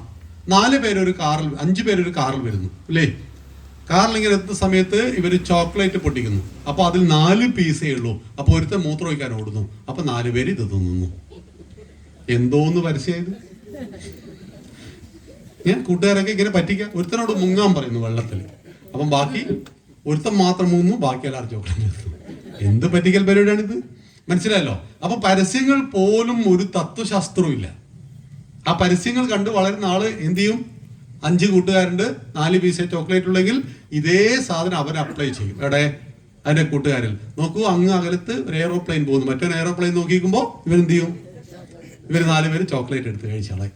മറിച്ച് ഒരു മിഠായി ആണെങ്കിൽ അത് 5 പേർക്ക് ഷെയർ ചെയ്ത് കൊടുക്കണം. കൗസല്യയുടെ കൈകളിൽ ആ വിശുദ്ധമായ പായസം അല്ലെങ്കിൽ ഔഷധവുമായിട്ട് ദശരഥൻ വന്ന സമയത്ത് കൗസല്യക്ക് വേണമെങ്കിൽ മുഴുവൻ കുടിയാം. പക്ഷെ കാൽഭാഗം മാത്രം ഭക്ഷിച്ചു. കൈകൈ കൊടുത്തു. മന്ദരൈ കാണുന്നതിന് മുമ്പുള്ള കൈകൈ എന്ത് ഡീസന്റ് കൈകൈയ ചില ആളുകളുടെ ജീവിതത്തിൽ കാണരുത്. ജീവിതം ഞങ്ങളുടെ നമുക്ക് നായ നോക്കി പോകുമെന്ന് പറയും, കൊള്ളായി പോകും. ചില ആളുകളുടെ ജീവിതത്തിൽ കാണണം, എല്ലാ പ്രശ്നങ്ങളും പരിഹാരമാകും. ചില ആളുകൾ ജീവിതത്തിൽ കണ്ടാൽ നമ്മുടെ ജീവിതം ദുരിതക്കയത്തിലായി പോകും. മന്ദരയെ കാണുന്നതിന് മുമ്പുള്ള കൈയെയും കണ്ടതിന് ആഫ്റ്റർ ബിഫോർ ഇങ്ങനെ പറയണം. അല്ലെ? കഷണ്ടിയുടെ പരസ്യം കണ്ടില്ലേ? നമ്മൾ മുടി വെക്കുന്നതിന് മുമ്പ്, വെച്ചതിന് ശേഷം എന്നൊക്കെ വലിയ ബോർഡ് കാണാം. ഇതുപോലെ മന്ദരയെ കാണുന്നതിന് മുമ്പ്, കണ്ടതിന് ശേഷം. കാണുന്നതിന് മുമ്പുള്ള കൈകൈ ഷെയറിങ് എന്താണെന്ന് പഠിപ്പിച്ചു. കാൽഭാഗം മാത്രം ഭക്ഷിച്ചു, 2 ഭാഗം സുമിത്ര കൊടുത്തു. അതുകൊണ്ടാവാം സുമിത്ര കേട്ട കുട്ടികളെ അല്ലേ? ലക്ഷ്മണനും ശത്രുഘ്നും സുമിത്രക്ക്, കൗസല്യക്ക് രാമൻ, കൈകൈക്ക് ഭരതനുണ്ടായി. അപ്പൊ ആലോചിച്ച് നോക്കൂ, ഷെയറിങ്. ഈ മഹാഭാരതവും രാമായണമൊക്കെ ഒരുപാട് തത്വങ്ങൾ പഠിപ്പിക്കും നമ്മളെ. അങ്ങനെ ഗംഗ പിണങ്ങിപ്പോയി. അതോടുകൂടി ആ ലവ് അവിടെ അവസാനിക്കുന്നു. എന്തുകൊണ്ടാണ് ഗംഗ 7 കുട്ടികളെ നദിയിൽ എറിഞ്ഞത്? ഗംഗയോട് നമുക്കൊരു വെറുപ്പ് പിടിക്കരുത്. അതിന് റീസൺ ഉണ്ട്. ഏതൊരു പ്രശ്നത്തിന്റെ പിറകിലത്തെ കാരണത്തെ കണ്ടെത്താതെ പ്രശ്നത്തിന് വിധിന്യായം നിശ്ചയിക്കരുത്. അതിന് ഭാരതത്തിലെ കോടതികൾ മാതൃകയാണ്. നിങ്ങളൊരു കൊലപാതകം ചെയ്താലും നിങ്ങൾക്ക് വക്കീലിനെ വെച്ചിട്ട് നിങ്ങളുടെ ഭാഗം പറയാം. കോടതിക്ക് ബോധ്യം വന്നാൽ നിങ്ങൾ ശിക്ഷ തരും. വർഷങ്ങൾ നീണ്ട വാദപ്രതിവാദങ്ങൾക്കൊടുവിലാണ് കുറ്റവാളിക്ക് ശിക്ഷ വിധിക്കുന്നത്. അതുകൊണ്ട് ഭാര്യ ഇന്നത് ചെയ്തു, മകൻ ഇന്നത് ചെയ്തു, മകൾ ഇന്നത് ചെയ്തു. What is the reason? എന്തായിരുന്നു അതിന്റെ കാരണം? കാരണത്തെ കണ്ടെത്തുന്നതിന് മുമ്പ് അഭിപ്രായം പോലും പറയരുത് എന്നാണ് ചാണക്യന്റെ നീതിശാസ്ത്രം പറയുന്നത്. ഒരു വിഷയത്തിലെ കാരണത്തെ കൃത്യമായിട്ട് അറിയുന്നതിന് മുമ്പ് നിങ്ങൾ അതിൽ അഭിപ്രായം പറയരുത്. അഭിപ്രായം പറഞ്ഞാൽ എന്തായി അറിയുന്നോ? നിങ്ങൾ ആ അഭിപ്രായം പറഞ്ഞു എന്ന് രേഖപ്പെടുത്തപ്പെടും. പിന്നെ ആ അഭിപ്രായത്തെ മാറ്റുവാനും പണിയായിരിക്കും. നിങ്ങളാണ് തെറ്റ് എന്ന് ഞാൻ പറഞ്ഞു, കാരണം മറ്റേ വാദം കേൾക്കാതെ. മറ്റേ വാദം കേട്ട് കഴിഞ്ഞപ്പോൾ എനിക്ക് മനസ്സിലായി തെറ്റുകാരൻ പൂർണ്ണമായിട്ടും ഒന്നാമത് പറഞ്ഞ ആളായിരുന്നു. പക്ഷെ ഒന്നാമന്റെ വാദങ്ങളെ മാത്രം കേട്ടപ്പോൾ എനിക്ക് തോന്നി രണ്ടാമനായിരുന്നു തെറ്റെന്ന്. പക്ഷെ രണ്ടാമൻ അതിന്റെ റിയാലിറ്റി മുഴുവൻ പറഞ്ഞു. ഞാൻ അയാളുടെ മുഖത്ത് തല്ലിയത് ശരി തന്നെയാണ്. എന്താ തല്ലാൻ കാരണം? അത് ഇന്നേ കാരണമായിരുന്നു. 1 2 3 4 കാരണങ്ങൾ മുഴുവൻ കേട്ടപ്പോ എന്താ നീ നേരത്തെ കൊടുക്കാതിരുന്നത് എന്ന് ഞാൻ ചോദിക്കും. മക്കളെ തനിച്ചാക്കി ഭാര്യ കാമുവിനൊപ്പം ഒളിച്ചോടിപ്പോയി. അംഗീകരിക്കാൻ കുറച്ച് ബുദ്ധിമുട്ടായിരിക്കും. What's the reason? എന്താ കാരണം? ഭാര്യയോട് ചോദിക്കണം. നരകയാതന ആ വീട്ടിൽ അനുഭവിക്കുകയായിരുന്നു. അങ്ങനെ ഒരു കൗൺസിലിംഗ് കേസ് വന്നു. അപ്പൊ നമ്മുടെ കൂട്ടത്തിൽ ഒരാളാണ് ചെയ്യുന്നത്. എല്ലാം കേട്ട് കഴിഞ്ഞപ്പോ ഈ സ്ത്രീയാണ്, ലേഡി കൗൺസിലറാണ്. അവർ പറയാ, നിങ്ങൾ എന്താ 2-3 കൊല്ലം മുമ്പ് പോവാതിരുന്നത്? അത്രയും നരകപ്പാടായിരുന്നു ആ പുരുഷൻ ആ സ്ത്രീക്ക് ആ വീട്ടിൽ നൽകിക്കൊണ്ടിരിക്കുന്നത്. എല്ലാ ദിവസവും തല്ലുമായിരുന്നു. സംശയം നൂറുകൂട്ടം പ്രശ്നങ്ങളായിരുന്നു. നമ്മുടെ വിഷയം അല്ലാത്തതുകൊണ്ട് അതിനെ കടക്കുന്നില്ല. എന്തിൻ്റെയും കാര്യകാരണ സഹിതം മനസ്സിലാക്കുക എന്ന് മഹാഭാരതത്തിലെ തത്വം നമ്മെ പഠിപ്പിക്കുന്നു. അങ്ങനെയെങ്കിൽ അഷ്ടവസുക്കൾ ദേവന്മാർക്ക് തുല്യമായ ഒരു പൊസിഷനാണ്. അഷ്ടവസുക്കൾ 8 പേര്. ഇവരിങ്ങനെ ഒരു ടൂർ പോയപ്പോൾ ആരെ കണ്ടു? വസിഷ്ഠ മുനിയുടെ കാമധേനുവിനെ കണ്ടു. അതിസുന്ദരിയായ വെള്ളപ്പശു. കാമധേനു കേട്ടിട്ടില്ലേ? അപ്പൊ 8ാമൻ പറഞ്ഞു, മുനി അവിടെ ഒന്നുമില്ല, നമുക്കിതിനെ പൊക്കാം, മോഷ്ടിക്കാന്ന് പറഞ്ഞു. 7 പേര് പറഞ്ഞു, അയ്യോ പാടില്ല, മോഷണം പാപാണ്. 8ാമൻ പറഞ്ഞു, ഇത്രയും നല്ലൊരു പശു കാട്ടിൽ, മുനിക്ക് എന്തിനായി പശു? എന്ത് ചോദിച്ചാലും തരുന്ന പശുവാണ്, നമുക്ക് പൊക്കാം. 7 പേര് പറഞ്ഞു, വേണമോ? 8ാമൻ പറഞ്ഞു, പൊക്കാന്നേ. എന്നാ പൊക്കാം. തെറ്റ് ചെയ്യുവാൻ ആളുകൾ നമ്മളെ പ്രചോദിപ്പിച്ചുകൊണ്ടിരിക്കും. അതുകൊണ്ടാണ് മദ്യപിക്കുന്ന ആളുകൾ പറഞ്ഞ ന്യായങ്ങൾ പറയാറുണ്ട്. ഡോക്ടേഴ്സ് പറഞ്ഞിട്ടുണ്ട് ദിവസവും ഒരു പെഗ് അടിക്കാം. ഏത് ഡോക്ടർ? അങ്ങനെ ഒരു ഡോക്ടറും ലോകത്ത് പറഞ്ഞിട്ടില്ല. പക്ഷേ അത് കുടിക്കുന്നവന് അതിനൊരു ശാസ്ത്രീയമായ പിൻബലം കൊടുക്കുകയാണ്. ഡോക്ടേഴ്സ് പറഞ്ഞു എന്നൊക്കെ പറഞ്ഞാൽ ആ ഡോക്ടർ എനിക്കൊന്ന് കാണും. അതെങ്ങനെയാണ് സംഭവം? ഒരു പെഗ് ദിവസം അടിക്കുന്നത് കൊണ്ട് ശരീരത്തിൽ ഉണ്ടാകുന്ന മാറ്റങ്ങൾ എന്താണെന്ന്, ഇതെന്തുകൊണ്ടാണ് ഉണ്ടാക്കുന്ന ഈ സാധനം? അങ്ങനെ പറഞ്ഞുവെങ്കിൽ അയാൾ MBBS ഒന്നും കഴിഞ്ഞിട്ടില്ല, ഏതോ വ്യാജനായിരിക്കും, 10ാം ക്ലാസ് കുസ്തിയും കൊണ്ട് നടക്കുന്ന ആൾ. അത് അവർ ന്യായീകരിക്കുകയാണ്. അപ്പൊ നിങ്ങളെ മദ്യപാനത്തിലേക്ക് കൊണ്ടുവരുവാൻ വേണ്ടി പ്രേരണ ഇങ്ങനെ വന്നുകൊണ്ടിരിക്കും. ഒടുവിൽ നമ്മൾ എന്ത് ചെയ്യും? ഒന്ന് രുചിച്ച് നോക്കാം. അതിനങ്ങനെയാണ് അതിന് അഡിക്റ്റൊക്കെ ആയി പോകുന്നത്, അടിമയായി പോകുന്നത്.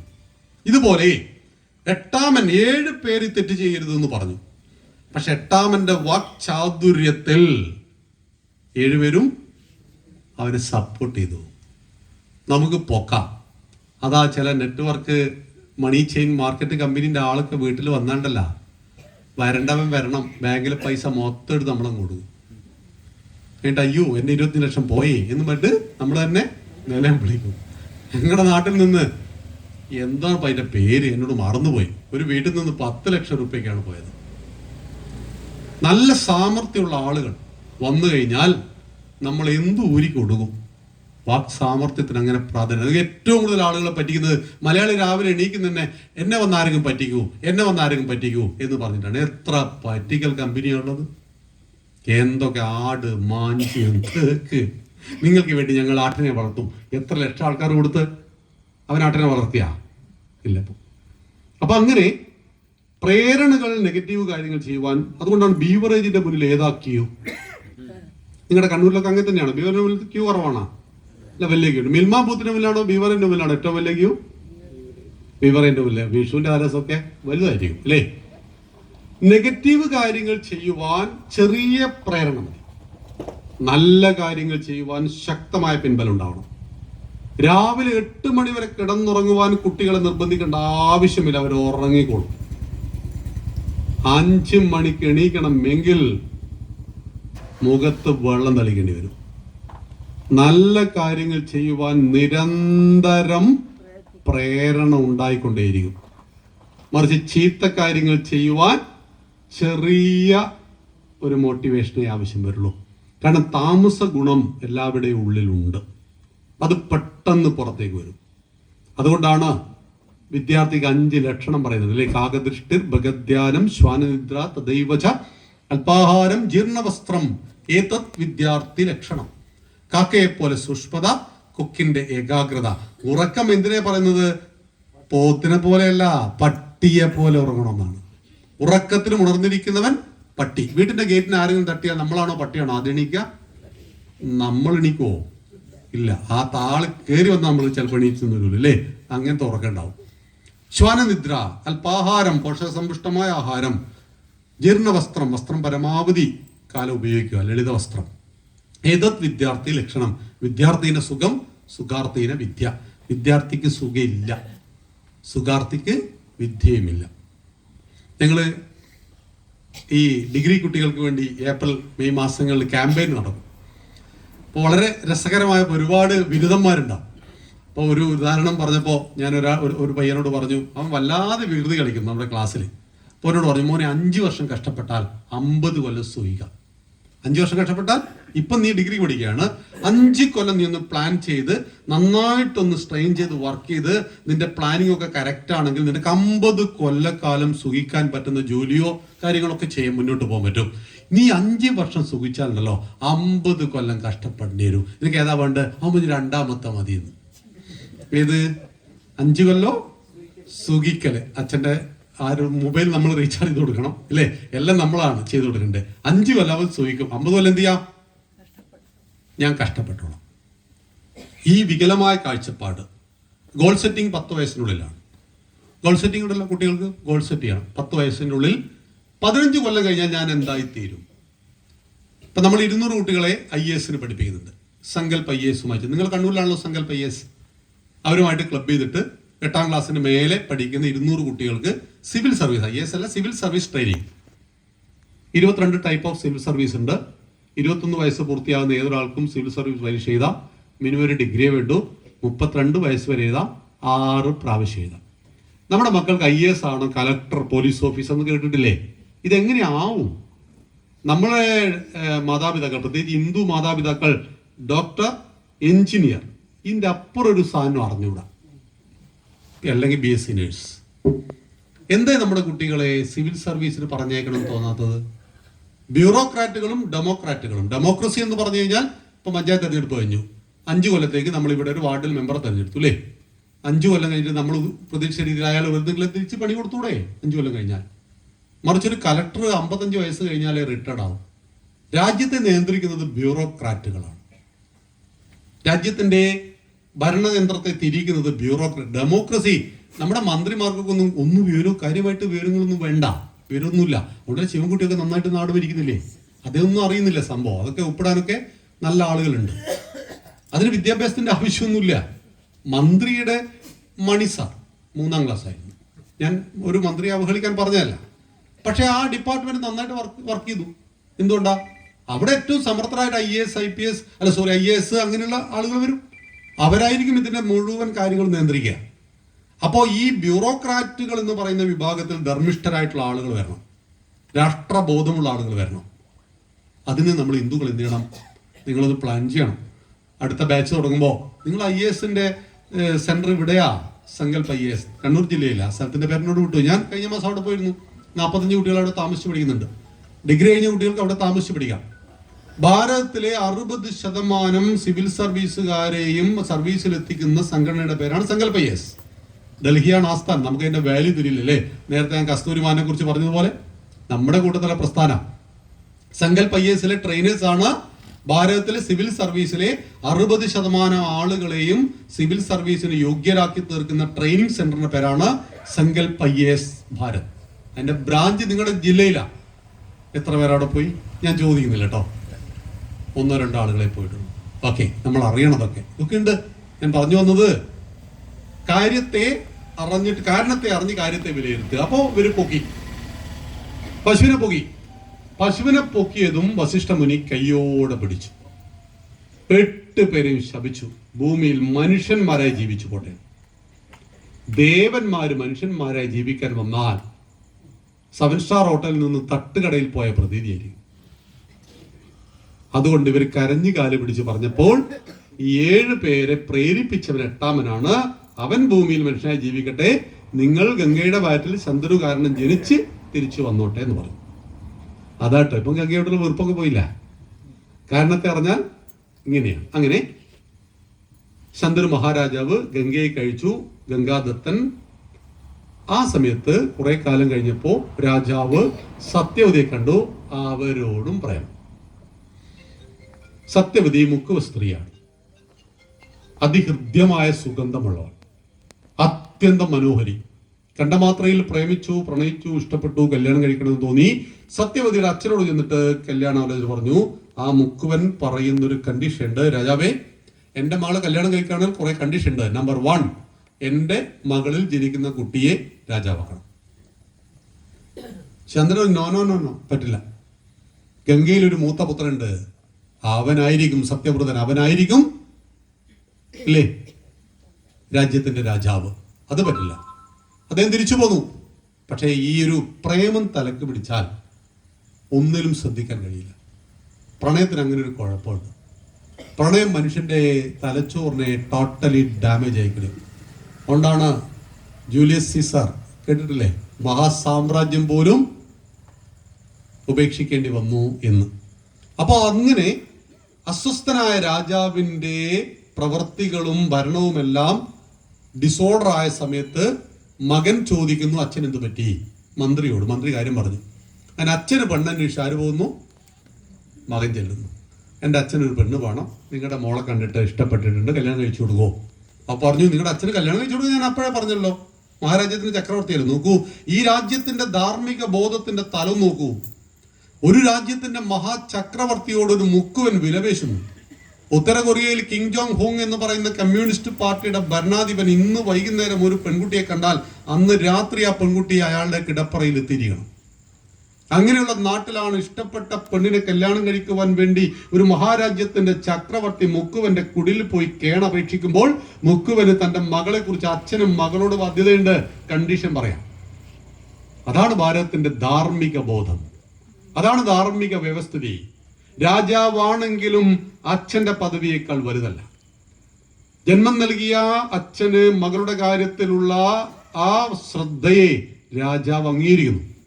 അല്ല തലവെട്ടാനും പിടിച്ചു കൊണ്ടുപാടാ, ഒരു 2 ഭടന്മാർ അയച്ചാൽ പോരെ, അന്ന് കൊണ്ടുവരും.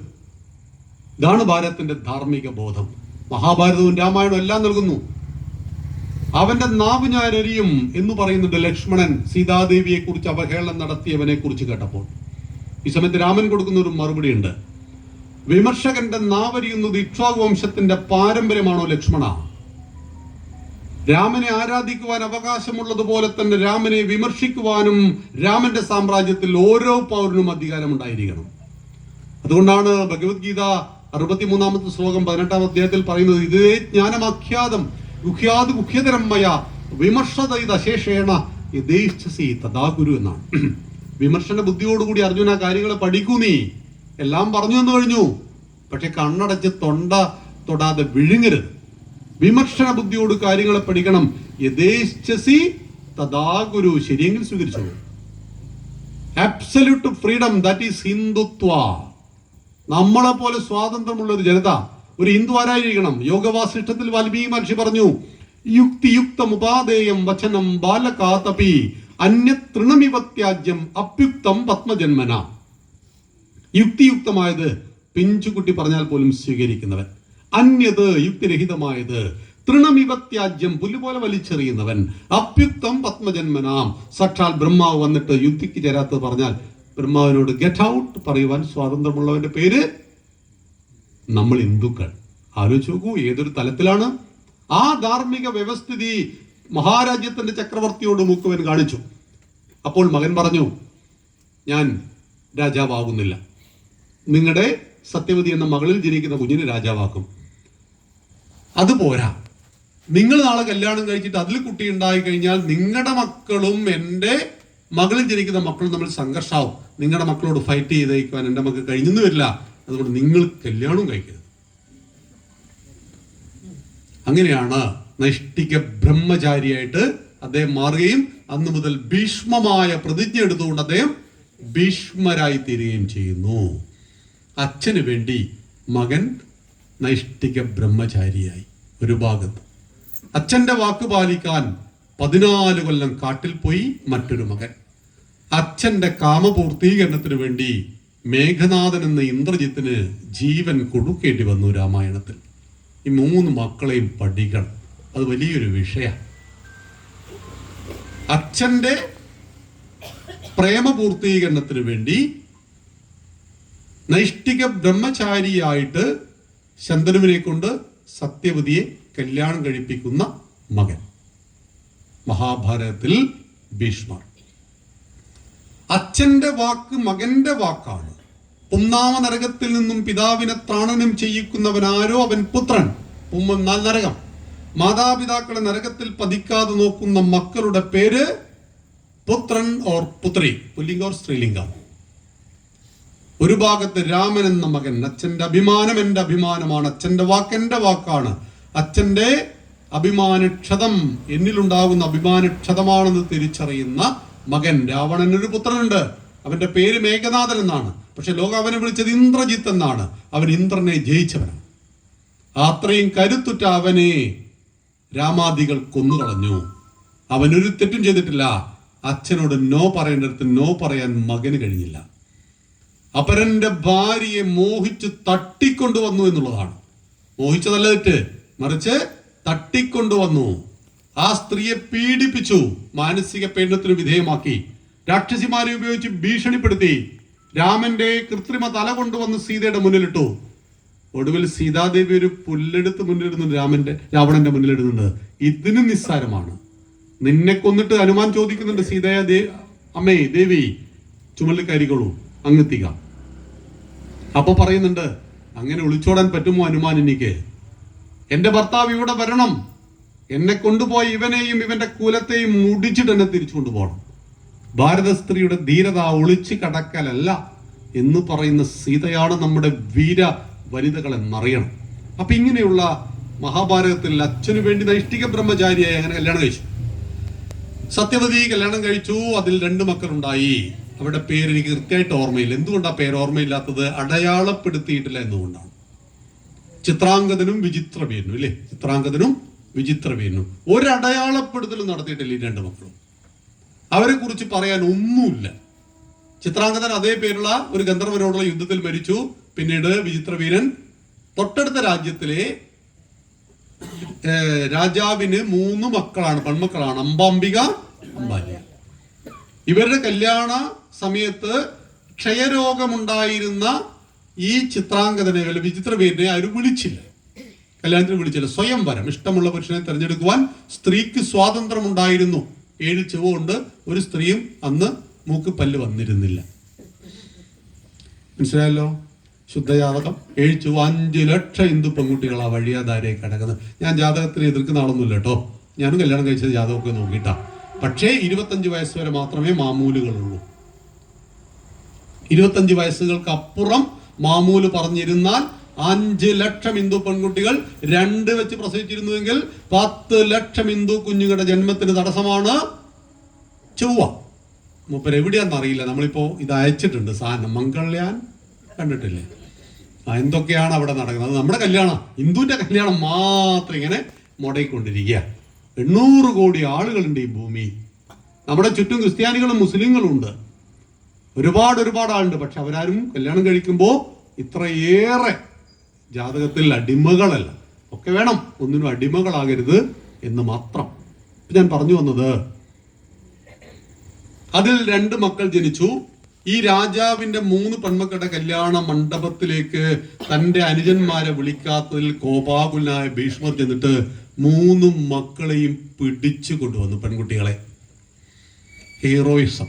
സിനിമയിൽ നമ്മുടെ വീട്ടിലെ കുട്ടിയെ കല്യാണ മണ്ഡപത്തിൽ വിളിച്ചുകൊണ്ടായാലോ ഹീറോയിസ് ആയിരിക്കുമോ? കഠിനമായ ഗുരുതരമായ തെറ്റ് ചെയ്തു ഭീഷ്മർ. അതുകൊണ്ട് ശരശയിൽ കിടക്കേണ്ടി വന്നു. കർമ്മഫലം ആരെയും വിട്ടുപോകില്ല എന്ന് മഹാഭാരതം നമ്മളെ പഠിപ്പിക്കുന്നത്. സീതാദേവിയെ പോലും വിട്ടുപോയില്ല. ആരാ സീതാദേവി? മഹാലക്ഷ്മി അല്ലേ? മഹാലക്ഷ്മിയല്ലേ സീതയായിട്ട് ഉഴവുചാലിൽ, സീത എന്ന ഉഴവുചാലിൽ വന്ന് ജനിച്ചത്. ഒരു പറയാൻ പാടില്ലാത്ത വാക്ക് ലക്ഷ്മണനോട് പറഞ്ഞു. മാരീചൻ ചത്തപ്പോൾ അല്ലേ വിളിക്കുന്നുണ്ടല്ലോ, ലക്ഷ്മണൻ ഓടിപ്പോകാൻ തയ്യാറായില്ല. ഒരുപാട് പറഞ്ഞു നോക്കി, ലക്ഷ്മണൻ പോയില്ല. ലക്ഷ്മണൻ അറിയാം എന്റെ ജ്യേഷ്ഠന്റെ രോമത്തിൽ പോലും തൊടാൻ കഴിയുന്ന ഒരുത്തനും ഈ ഭൂമിയിൽ ജനിച്ചിട്ടില്ല എന്ന്.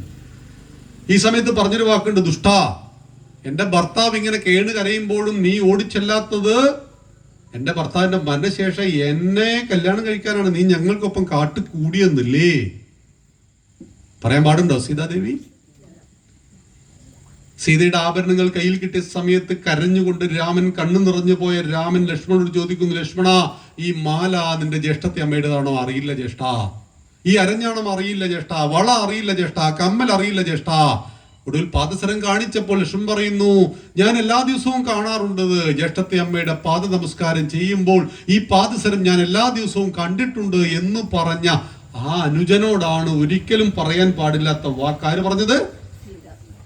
അതുകൊണ്ട് ചാരിത്രം തെളിയിക്കാൻ വേണ്ടി അഗ്നിയിലൂടെ നടന്ന് കാണിച്ചു കൊടുക്കേണ്ടി വന്നു സീതാദേവിക്ക്. എല്ലാവരുടെയും മുന്നിൽ ലങ്കയില്ലേ രാമൻ പറഞ്ഞു, നിന്നെ ഞാൻ സ്വീകരിക്കില്ല. സീതക്ക് കാര്യം മനസ്സിലായി. ലക്ഷ്മണൻ തീയൊരുക്കി, അഗ്നി തൊട്ടില്ല. അതിനുശേഷം മാറോട് ചേർത്ത് പിടിച്ച് പറയുന്നുണ്ട്, സീതേ നീ വരുമ്പോൾ ഇവര് നോക്കിയായിരുന്നു. എന്താ പറഞ്ഞത്? രാമനെ കുറ്റം പറയുന്നവരുണ്ട് ഈ കൂട്ടത്തിൽ. പക്ഷെ രാമനും സീതയ്ക്ക് ഒരു പ്രശ്നമില്ല. രാമന് ക്ലിയർ ആക്കി കൊടുത്തു. സ്ത്രീലമ്പടനായ രാവണന്റെ കൊട്ടാരത്തിൽ 12 മാസം താമസിച്ച നിന്നെ കണ്ടപ്പോൾ വാനരന്മാരുടെയും ഈ ലങ്കാവാസികളുടെയും മുഖത്ത് ഒരു പുച്ഛം ഉണ്ടായിരുന്നു. പക്ഷെ അഗ്നിയിലൂടെ നടന്നു വന്നതിന് ശേഷം നീ അവരെ നോക്കൂ, എല്ലാവരും ദീർഘദണ്ഡ നമസ്കാരം ചെയ്ത് കിടക്കുക. അഗ്നി പോലും തൊട്ടു നോവിക്കാൻ മടിക്കുന്ന രാമന്റെ പത്നി, രാജാവിന്റെ ഭാര്യ, സകല സംശയങ്ങൾക്കും അതീതയായിരിക്കണം. നാട്ടുകാരന്റെ ഏതെങ്കിലും ഒരുത്തന്റെ പൗരന്റെ ഭാര്യയല്ല, ഇത് രാജാവിന്റെ ഭാര്യയാണ്. യഥാ രാജ തഥാ പ്രജ എന്ന് പറയുമ്പോൾ രാജാവിന്റെ ഭാര്യ സകല സംശയങ്ങൾക്കും അതീതമാണെന്ന് ലങ്കാവാസികളെയും വാനരന്മാരെയും ലക്ഷ്മണനെയും ഹനുമാനെയും സുഗ്രീവനെയും എല്ലാവരെയും തെളിയിച്ചു കൊടുക്കണം. അതായിരുന്നു അഗ്നിപരീക്ഷ. പക്ഷെ ആ അഗ്നിപരീക്ഷയുടെ കാരണമായ കർമ്മം ഇതായിരുന്നു. കർമ്മഫല സിദ്ധാന്തം അങ്ങനെയാണ്. ആ വഴിയിൽ വെച്ചിട്ട് അമ്മ പറഞ്ഞു, ഞാനിങ്ങനെ സാൽവൻ എന്ന് പറയുന്ന രാജാവായിട്ട് പ്രണയത്തിലാണ്, എന്നെ ഒന്ന് വിട്ടേക്കണം. നീ പോയിക്കോളൂ, രണ്ടുപേരുണ്ടല്ലോ, ഒരാളെ ഇപ്പുറമുള്ളൂ. അവള് പോയി. മറ്റു 2 അംബികയും അംബാലികയും ആര് കല്യാണം കഴിച്ചു? വിചിത്രവേരും കല്യാണം കഴിച്ചു. അങ്ങനെ അമ്പ തിരിച്ചു വന്നു. സാലും പറഞ്ഞു, കല്യാണ മണ്ഡപത്തിൽ വെച്ച് പിടിച്ചു കൊണ്ടുപോയി ലോകം മുഴുവൻ കണ്ട ഒരു പെണ്ണിനെ നോ ഞാൻ സ്വീകരിക്കില്ല. ഒരു ന്യായം ഉണ്ടല്ലേ? ഒരു മഹാരാജാവ് കല്യാണം കഴിക്കാൻ പോകുന്ന ആളെ മറ്റൊരാൾ ബലമായി പിടിച്ച് കൊണ്ടുപോയതിനിടയിൽ എന്ത് സംഭവിച്ചു എന്നൊന്നും അറിയില്ലല്ലോ. ഒന്നും സംഭവിച്ചിട്ടില്ല. എന്തും പറയാലോ, ആളുകൾക്ക് എന്തും പറയാലോ. അന്നേ ഇങ്ങനത്തെ പരദൂഷണം പറയുന്ന ആളുകളുണ്ടെന്നേ. അപ്പൊ എന്ത് ചെയ്തു? അതുകൊണ്ട് പറ്റില്ല. രാജാവിന്റെ ഭാര്യ എന്നൊക്കെ പറയുമ്പോൾ, രാജപത്നി എന്നൊക്കെ പറഞ്ഞാൽ രാഷ്ട്രപതിയുടെ ഭാര്യ ഇതിലൂടെ പോകുമ്പോണ്ടല്ലോ, എല്ലാ റോഡും നമ്മൾ സൈഡായി കൊടുക്കണം. പ്രഥമ പൗര എന്നൊക്കെ പറഞ്ഞ വലിയ പൊസിഷനാ. അപ്പൊ എൻ്റെ രാജ്യത്തിൽ രാജാവ് ഞാനാണ്. രാജാവിന്റെ ഭാര്യ എന്ന് പറഞ്ഞാൽ ഇങ്ങനെ തട്ടിക്കൊണ്ടുപോയൊരു സ്ത്രീ എന്നും സോറി. അങ്ങനെ തിരിച്ച് ഭീഷ്മരോട് കല്യാണം കഴിയുമ്പോൾ ഭീഷ്മന് പറ്റില്ല, എനിക്ക് പറ്റില്ല. അങ്ങനെ ഭീഷ്മരോടുള്ള പ്രതികാരം, സ്ത്രീയുടെ പ്രതികാരത്തെക്കുറിച്ച് മനുവിന്റെ ശാസ്ത്രജ്ഞർ പറയുന്നത്. അതുകൊണ്ട് സ്ത്രീനെ പ്രതികാരം ഉണ്ടാക്കരുത് നമ്മൾ. അപ്പൊ എന്ത് ചെയ്തു? ആ പ്രതികാരാഗ്നി ആളിക്കത്തിയ അമ്പ എന്ത് ചെയ്തു? പലരെയും സമീപിച്ചു. അവസാനം പരമേശ്വരന് മാല കൊടുത്തു. ഈ മാലയും കഴുത്തിലിട്ട് യുദ്ധം ചെയ്താൽ അവർക്ക് ഭീഷ്മരെ കൊല്ലാൻ പറ്റും. പക്ഷെ ആരെങ്കിലും മാല കഴുത്തിലിടാൻ തയ്യാറാണ്ടേ? ഭീഷ്മന്റെ പേര് കേട്ടപ്പോൾ തന്നെ ആളുകൾ പേടിച്ച് ചാവുന്നതാണ്. തയ്യാറായില്ല. ഒടുവിൽ അവൾ ആത്മാഹുതി നടത്തി ശിഖണ്ഡിയായിട്ട് പുനർജനിച്ചു. പ്രതികാരത്തിന്റെ കടുപ്പം അത് മഹാഭാരതത്തിലുണ്ട്. പ്രതികാരം ജന്മജന്മാന്തരങ്ങളിൽ നീണ്ടു നിൽക്കുന്നു.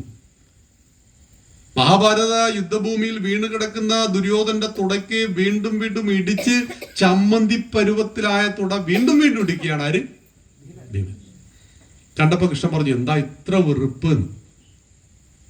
ഭഗവാനെ, ഇവൻ എന്റെ ഭാര്യയോട് പറഞ്ഞു ഈ തുടയിൽ വന്നിരിക്കടി എന്ന് കൗരവരാജ പറഞ്ഞു അല്ലേ? മുടിക്ക് കുത്തിപ്പിടിച്ച് ദുശാസനം കൊണ്ടുവന്നപ്പോ ചിരിച്ചുകൊണ്ട് പറഞ്ഞു, വാടി ഇവിടെ ഇരിക്കുന്നു. ജ്യേഷ്ഠന്റെ പത്നിയോട്, ജ്യേഷ്ഠത്തി അമ്മയോട് ഈ തുടയിൽ വന്നിരിക്കടി എന്ന് പറഞ്ഞ് ഇവന്റെ തുടയിലൂടെ തച്ചിവനെ കുന്നോളെ. എന്നിട്ട് ഭീമൻ പൊതുവെ ഫുഡിന്റെ ആളാ. മൂപ്പര് തത്വശാസ്ത്രം ഒന്നും പറയാറില്ല. ഭീമൻ വലിയൊരു തത്വശാസ്ത്രം പറഞ്ഞു. ഭഗവാനെ കൃഷ്ണ, വാളുകൊണ്ടുള്ള മുറിവ് വേഗമുണങ്ങും, വാക്കുകൊണ്ടുള്ള മുറിവ് ഒരിക്കലും ഉണങ്ങില്ല എന്ന്. ശരിയാണോ? വാക്കിന് അത്രയേറെ മൂർച്ചയുണ്ട്. അതുകൊണ്ട് നമ്മൾ ഒരുപാട് വാക്കുകൊണ്ട് മുറിവേറ്റവരാണ്. ഇനിയിപ്പോ നാട്ടുകാരോട് ചോദിച്ചാൽ അറിയാം നമ്മൾ ആരെയൊക്കെ മുറിവേൽപ്പിച്ചു എന്ന്. ഇപ്പൊ മുറിവേറ്റവരും മുറിവേൽപ്പിച്ചവരുമാണ്. ലോകത്തിലെ ഏറ്റവും ക്രൂരമായ മുറിവ് വാക്കിന്റെ മുറിവാണ്. അതുകൊണ്ട് വാക്കിനെ വാക്ക് എന്നല്ല ഭാരതം പറഞ്ഞത്, വാണി എന്നാണ്. വാണി എന്നാൽ സരസ്വതിയാണ്. സംസ്കൃതത്തിൽ നിങ്ങൾ മുഴുവൻ എടുത്തോ, ഒരു തോന്നിയാസം നിങ്ങൾക്ക് കാണാൻ കഴിയില്ല. ഒരു വാക്കിന് തുല്യമായ 1000 വാക്കുകളെ പറയാൻ കഴിയുന്ന ലോകത്തിലെ ഏക ഭാഷ. ലോകത്തിലെ ഏത് ഭാഷയിലും ഒരു വാക്കിന് തുല്യമായ ഇംഗ്ലീഷിലാവട്ടെ മറ്റേത് ഭാഷയിലാവട്ടെ 10 വാക്കിനപ്പുറം പറയാൻ കഴിയില്ല. ഒരു വാക്കിന് തുല്യമായ 10 വാക്കുകൾക്ക് അപ്പുറം ലോകത്തിൽ ഒരു ഭാഷയിലില്ല. എങ്കിൽ വിഷ്ണു സഹസ്രനാമം, ലളിത സഹസ്രനാമം, അമ്മയുടെ 1000 പേരുകൾ പറയാം. വിഷ്ണുവിന്റെ 1000 പേരുകൾ പറയാൻ കഴിയുന്ന ഭാഷയായതുകൊണ്ടാണ് അതിന് ദേവഭാഷ എന്ന് പറയുന്നത്. അത്രയും മഹത്തരമാണ് നമ്മുടെ സംസ്കാരം, നമ്മുടെ പാരമ്പര്യം. അതുകൊണ്ടാണ് സംസ്കൃതം മൃതഭാഷയാണെന്ന് ഒരാൾ പറഞ്ഞത് സംസ്കൃതത്തിലാണ്. സംസ്കൃതം മൃത ഭാഷ. 3 എന്താണ്? സംസ്കൃതമാണ്. മനസ്സിലായല്ലോ? സംസ്കൃതത്തോട് പുച്ഛം കേരളത്തിന്, സംസ്കൃത ഭാഷയോട്. ഇത്ര ഭവ്യമായ അഭിസംബോധനയിലും ഭവതി എന്നാണ് സ്ത്രീകളെ. അത്രമാത്രം ഭവ്യവും വ്യക്തവും അതുപോലെ തന്നെ അർത്ഥതലങ്ങൾ വളരെ വലുതുമാണ്. അപ്പൊ ഇങ്ങനെ ഞാൻ പറഞ്ഞു വന്നത്, ഈ വാക്ക് അത് പ്രതികാരാഗ്നിയായിട്ട് അംബ വീണ്ടും പുനർജനിക്കുവാൻ കാരണമായി ഈ ഒരു മഹാഭാരതത്തിലെ ആ രംഗത്ത്. അങ്ങനെ കാലങ്ങൾ ഏറെ കടന്നുപോയി. മക്കൾ ഇല്ല. ഇയാൾ ക്ഷയരോഗം ബാധിച്ച് വിചിത്രവീരൻ മരിച്ചു. സുന്ദരികളായ രാജകുമാരിമാർ, സത്യവതി എന്ന അമ്മ. മുക്കുവന്റെ അത്യാഗ്രഹം നടന്നതുമില്ല. അത്യാഗ്രഹത്തിനെല്ലാം പണി കിട്ടും. ഇവനെ രാജാവാക്കരുത്, എൻ്റെ മകൾ ജനിച്ച മക്കളെ രാജാവാക്കണം. രണ്ടാളെ കിട്ടിയോ? കിട്ടിയില്ല. ഒരാൾ യുദ്ധത്തിൽ മരിച്ചു, ഒരാൾ ക്ഷയരോഗം വന്ന് മരിച്ചുപോയി. അത്യാഗ്രഹങ്ങൾക്ക് എപ്പോഴും അപകടമായിരിക്കും. മഹാഭാരതം നമ്മളെ പഠിപ്പിക്കുന്ന ഏറ്റവും പ്രധാനപ്പെട്ട ഒരു തത്വവിചാരമാണ് അത്യാഗ്രഹം അവസാനിക്കുന്നത് അപകടത്തിലായിരിക്കുമെന്ന്. പണ്ട് നമ്മൾ 2ാം ക്ലാസ്സിലൊരു അത്യാഗ്രഹം അസൂയക്കാരനും എന്നൊരു പാഠം പഠിച്ചിട്ടുണ്ടാകും. ദൈവം രണ്ടുപേരുടെ മുന്നിൽ വന്നു. ആദ്യം വന്നത് അത്യാഗ്രഹിയുടെ മുന്നിലാണ്. നിനക്ക് എന്ത് തരുന്നോ അതിന്റെ നേരിട്ട് ഞാൻ അസൂയക്കാരന് കൊടുക്കുന്നു പറഞ്ഞു. അപ്പൊ അത്യാഗ്രഹി പറഞ്ഞു, എൻ്റെ ഒരു കണ്ണ് പൊട്ടിപ്പോട്ടെ എന്ന് പറഞ്ഞു. മറ്റൊരു 2 കണ്ണും പൊട്ടിപ്പോയി. അത് വളരെ രസകരമായ ഒരു കഥയായിരുന്നു. അങ്ങനെ കാലങ്ങൾ ഏറെ കഴിഞ്ഞപ്പോൾ വംശമറ്റു പോകാതിരിക്കുവാൻ അംബികയിലും അംബാലികയിലും കുഞ്ഞു ജനിക്കണം. ഏത് പുരുഷൻ, ഇപ്പോഴത്തെ സംവിധാനം ഒന്നുണ്ടാവില്ല. എനിക്കാദ്യം കല്യാണത്തിന് മുമ്പ് പരാശര മഹർഷിയിൽ എനിക്ക് ജനിച്ചൊരു കുഞ്ഞുണ്ട്. ആരാ? വ്യാസൻ. കൃഷ്ണദ്വൈപായനൻ. വ്യാസനല്ല, വേദത്തെ വിധിച്ചപ്പോഴാണ് വ്യാസനായത്. ആ വ്യാസൻ എന്ന് പറയുന്ന കൃഷ്ണദ്വൈപായനെ വിളിക്കണം.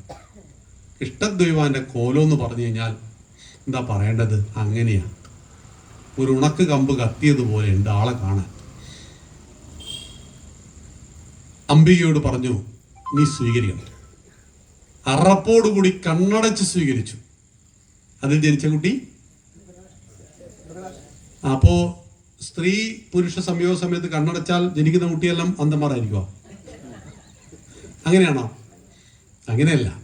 അത് നമ്മുടെ വിമർശിക്കുന്ന ആളുകൾ നമ്മുടെ ഗർഭാധാന സംസ്കാരം പഠിച്ചിട്ടില്ല. ഇവന്മാരൊക്കെ എന്തിനു വിമർശിക്കാനേ പറയുള്ളൂ, പഠിക്കില്ല. 16 കാര്യങ്ങൾ പഠിക്കണം. ഷോഡശ സംസ്കാരം, ഗർഭാധാനം മുതൽ അന്ത്യേഷ്ടി. അത് 16 മണിക്കൂർ പറയേണ്ട മറ്റൊരു വിഷയമാണ്. ഗർഭാധാനം മുതൽ അന്ത്യേഷ്ടി വരെ ഒരു സ്ത്രീ എപ്പോൾ ഗർഭം ധരിക്കണം? കുട്ടികൾ പ്രൊഡക്റ്റുകളാവണം, ബൈ പ്രൊഡക്റ്റുകളാവരുത്. കല്യാണം കഴിച്ചു, 2 കൊല്ലം കഴിഞ്ഞിട്ട് കുട്ടി മതി തീരുമാനിച്ചു. 3-ാം മാസം ഗർഭിണിയായി. ഭാര്യ ഭർത്താവിനെ കുറ്റം പറഞ്ഞു, ഭർത്താവ് ഭാര്യയെ കുറ്റം പറഞ്ഞു. അങ്ങനെ 2 പേരും തീരുമാനിച്ചു, ഇപ്പം കുട്ടി വേണ്ട, നശിപ്പിച്ചു കളയാം. വീട്ടിൽ അച്ഛൻ അറിഞ്ഞു, അമ്മ അറിഞ്ഞു, കൊല്ലാൻ സമ്മതിക്കില്ല. കൊല്ലണം അച്ഛൻ അമ്മ. ആര്? ഈ ദമ്പതികൾ. കൊല്ലരുത് മുത്തച്ഛൻ മുത്തശ്ശി. അങ്ങനെ പ്രശ്നമായി. ഒടുവിൽ പ്രസവിക്കാൻ തീരുമാനിച്ചു. കുട്ടി കുഴപ്പമൊന്നും ഉണ്ടാവില്ല, സ്നേഹത്തിലൊന്നും കുഴപ്പമുണ്ടാവില്ല. But that is byproduct. അത് ബൈ പ്രൊഡക്റ്റ് ആണ്. മകൾ അല്ല കുഞ്ഞ് വേണ്ട എന്ന് തീരുമാനിച്ച സ്വീകാര്യനായ കുട്ടി എന്ന് പറയും. നമ്മുടെ ഗർഭാധാന സംസ്കാരം അത് വിലക്കുന്നു. രാത്രിയുടെ 2-ാം യാമത്തിൽ ടൈം പോലും പറയുന്നുണ്ട്. സ്ത്രീ പുരുഷ സംയോഗം ആർത്തവത്തിന്റെ ഇത്ര ദിവസം മുതൽ ഇത്ര ദിവസം വരെ, കറക്റ്റ് ടൈമിങ്. ഓക്കെ, മഹാത്ഭുതം, മഹാത്ഭുതം. നമ്മൾ ഇന്ദുവിനെ പഠിച്ചാൽ, ഞാനൊരു ഗൈനക്കോളജിസ്റ്റുമായിട്ട് ഈ വിഷയം ചർച്ച ചെയ്തപ്പോൾ അവർ അത്ഭുതപ്പെട്ടു പോയി. അതിന് മുമ്പ് കേട്ടിട്ടില്ല ഈ വിഷയം. ആധുനിക ശാസ്ത്രത്തിന് ഒരു കടുകുമണി വിരുദ്ധമല്ല നമ്മുടെ ഈ ഷോഡശ സംസ്കാരത്തിലെ ഗർഭാധാനം. അതുകൊണ്ടാണ് ഗർഭാധാനം എന്ന് പറയുന്നത് നിങ്ങൾ നിർമ്മിക്കുന്ന കുഞ്ഞ് ലോകത്തെ നാളെ മാറ്റിമറിക്കേണ്ടവനാണ്. വിവേകാനന്ദനെയും ശങ്കരനെയും എല്ലാം സൃഷ്ടിച്ച അമ്മകളാണ്. അതുകൊണ്ട് കുട്ടി വേണമെന്ന് സൽചിന്തയിൽ പ്രാർത്ഥനയോടുകൂടി കുഞ്ഞു ജനിക്കണമെന്ന് പ്രാർത്ഥിക്കുമ്പോൾ കുട്ടി എങ്ങനെ ജനിക്കരുത് എന്ന് പഠിപ്പിച്ചു ധൃതരാഷ്ട്ര ജന്മം. ഒരു പുരുഷനെ സ്വീകരിച്ചപ്പോൾ അറപ്പോടുകൂടി കണ്ണടച്ച് സ്വീകരിച്ചു. അപ്പൊ പറഞ്ഞു 1000 ആനയുടെ കരുത്തുണ്ടാവും, കണ്ണ് കാണൂല്ല ഇവനെന്ന് സത്യവതിയോട് പറഞ്ഞു. അപ്പൊ സത്യവതി അംബാലികയോട് പറഞ്ഞു ഒന്ന് സ്വീകരിക്കുമെന്ന്. അംബാലിക ഇവർ കണ്ടപ്പോൾ തന്നെ വെള്ളറി വെളുത്ത് പോയി. ശരീരം വെള്ള തുണി കൊണ്ട് മൂടിയിട്ട് സ്വീകരിക്കാൻ തയ്യാറായി. അപ്പൊ ജനിച്ച കുട്ടി എന്തായി? പാണ്ഡു, വിളറി വെളുത്തവനായിപ്പോയി എന്നാണ്. അപ്പൊ ഇങ്ങനെ പറഞ്ഞു, ഇങ്ങനെ ഒരു പ്രോബ്ലം ഇവനുണ്ടാവട്ടെ, കണ്ണൊക്കെ കാണും പക്ഷെ ആളിങ്ങനെ ആയിരിക്കും. അപ്പൊ പറഞ്ഞു ഉത്തമനായ ഒരു കുട്ടി ജനിക്കട്ടെ. അപ്പൊ ദാസി അയച്ചു. ദാസി പറഞ്ഞു, ഈ മഹാത്മാവായ മനുഷ്യൻ വ്യാസോച്ഛിഷ്ടം ജഗൽ സർവം എന്ന് പറയുന്ന ഇയാളിൽ നിന്നൊരു കുഞ്ഞിനെ കിട്ടിയ മഹാഭാഗ്യം എന്ന് പറഞ്ഞ് സ്വീകരിച്ചപ്പോൾ ആരുണ്ടായി? വിദുരരുണ്ടായി. ഇല്ലേ? ഇങ്ങനെ 3 മക്കളാണ് അവിടെ ജനിക്കുന്നത്. ഇതിന്റെ കാര്യങ്ങൾ നമുക്ക് പിന്നീട് വിശകലനം ചെയ്യാം. ഇങ്ങനെ പാടുണ്ടോ നോക്കൂ. ഒരു സ്ത്രീ കല്യാണം കഴിച്ച് അനേക വർഷങ്ങളായിട്ട് ഗർഭം ധരിച്ചില്ല. ഗർഭം ധരിക്കാത്തതിന്റെ കാരണം ആ സ്ത്രീയുടെ ഗർഭപാത്രത്തിന് ഗർഭം വഹിക്കാൻ എന്തില്ല? കപ്പാസിറ്റി ഇല്ല. അപ്പം ഗർഭപാത്രം വാടകയ്ക്ക് എടുക്കും. എടുക്കാറില്ല? നമ്മുടെ നയൻതാര ഇപ്പം ഗർഭപാത്രം വാടകയ്ക്ക് എടുത്താ. അത് പ്രസവിക്കാൻ 10 മാസം എത്ര സിനിമയുടെ ഒക്കെ പോവില്ലേ? അപ്പോ ആലോചിച്ച് നോക്കുക, ഗർഭപാത്രം വാടകയ്ക്ക് എടുത്താൽ അണ്ടവും ബീജവും ഒരു പുരുഷന്റെ ഒരു സ്ത്രീയുടെ അണ്ടം ബീജമൊക്കെ കളക്ട് ചെയ്തു. ഇതൊരു അപര സ്ത്രീയുടെ ഗർഭപാത്രത്തിൽ നിക്ഷേപിച്ചു. 10 മാസം കൊണ്ട് ഈ കുട്ടിയെ പ്രസവിച്ചാൽ അമ്മയാരാ? പ്രസവിച്ച ആളല്ല അമ്മ. പ്രസവിച്ച ആളല്ല അമ്മ. ഈ നിയമത്തിൽ പ്രസവിച്ച ആളല്ല അമ്മ. ബീജത്തിന്റെ അണ്ടത്തിന്റെ ഉടമസ്ഥന്മാരാണ് അച്ഛനും അമ്മയും. ഗർഭപാത്രത്തിന് വാടക കൊടുത്തേക്കണം. ഒരവകാശവും ഇന്ത്യൻ പുതിയ കോൺസ്റ്റിറ്റ്യൂഷൻ പ്രകാരം, നിയമപ്രകാരം ഒരവകാശം കുട്ടിയുടെ മോൾ ആർക്കില്ല. അതുകൊണ്ട് പ്രസവിച്ചാൽ അമ്മയാവില്ല കേട്ടോ. ഇല്ല, ഇപ്പോഴത്തെ ഭരണഘടനയാണത്. അതുകൊണ്ടാണ് പാണ്ഡുവിന്റെ മക്കളാണോ പാണ്ഡവന്മാർ എന്ന് ചോദിച്ചതിൽ ഒരു അർത്ഥമില്ല. കാരണം എന്താ? നിങ്ങൾക്ക് കുട്ടികളില്ല. നിങ്ങൾ ഒരു അനാഥാലയത്തിൽ പോയിട്ട് ഒരു കുട്ടിയെ ദത്തെടുക്കുന്നു. നിങ്ങളായിട്ട് എന്തെങ്കിലും അണ്ടബീജ ബന്ധമുണ്ടോ കുട്ടിക്ക്? 2 വയസ്സ് 3 വയസ്സുള്ള കുട്ടിയെ നിങ്ങൾ ദത്തെടുക്കുന്നു. അങ്ങനെ നിങ്ങളുടെ സ്വത്തിന് ഈ കുട്ടിക്ക് അവകാശം ഉണ്ടോ? ഇല്ലയോ? ഉണ്ടെന്ന് മാത്രമല്ല, ആദ്യം എഴുതി അങ്ങ് വെച്ചു കൊടുക്കണം. എന്നാലേ കുട്ടിയെ വിട്ട് കിട്ടുള്ളൂ. ഇക്കാലത്ത് നിയമമാണ്. 2026 പ്രാക്ടിക്കലായ നിയമമാണ്. ഇതെല്ലാം അറിയാമായിരുന്നിട്ടും പാണ്ഡുവിന്റെ മക്കളാണോ എന്ന് ചോദിക്കുന്നവരെ നമ്മൾ എന്താ പറയേണ്ടത് എന്ന് പറയണം. അപ്പൊ അങ്ങനെ നമ്മുടെ വിഷയം സമയമായി നിർത്തട്ടെ.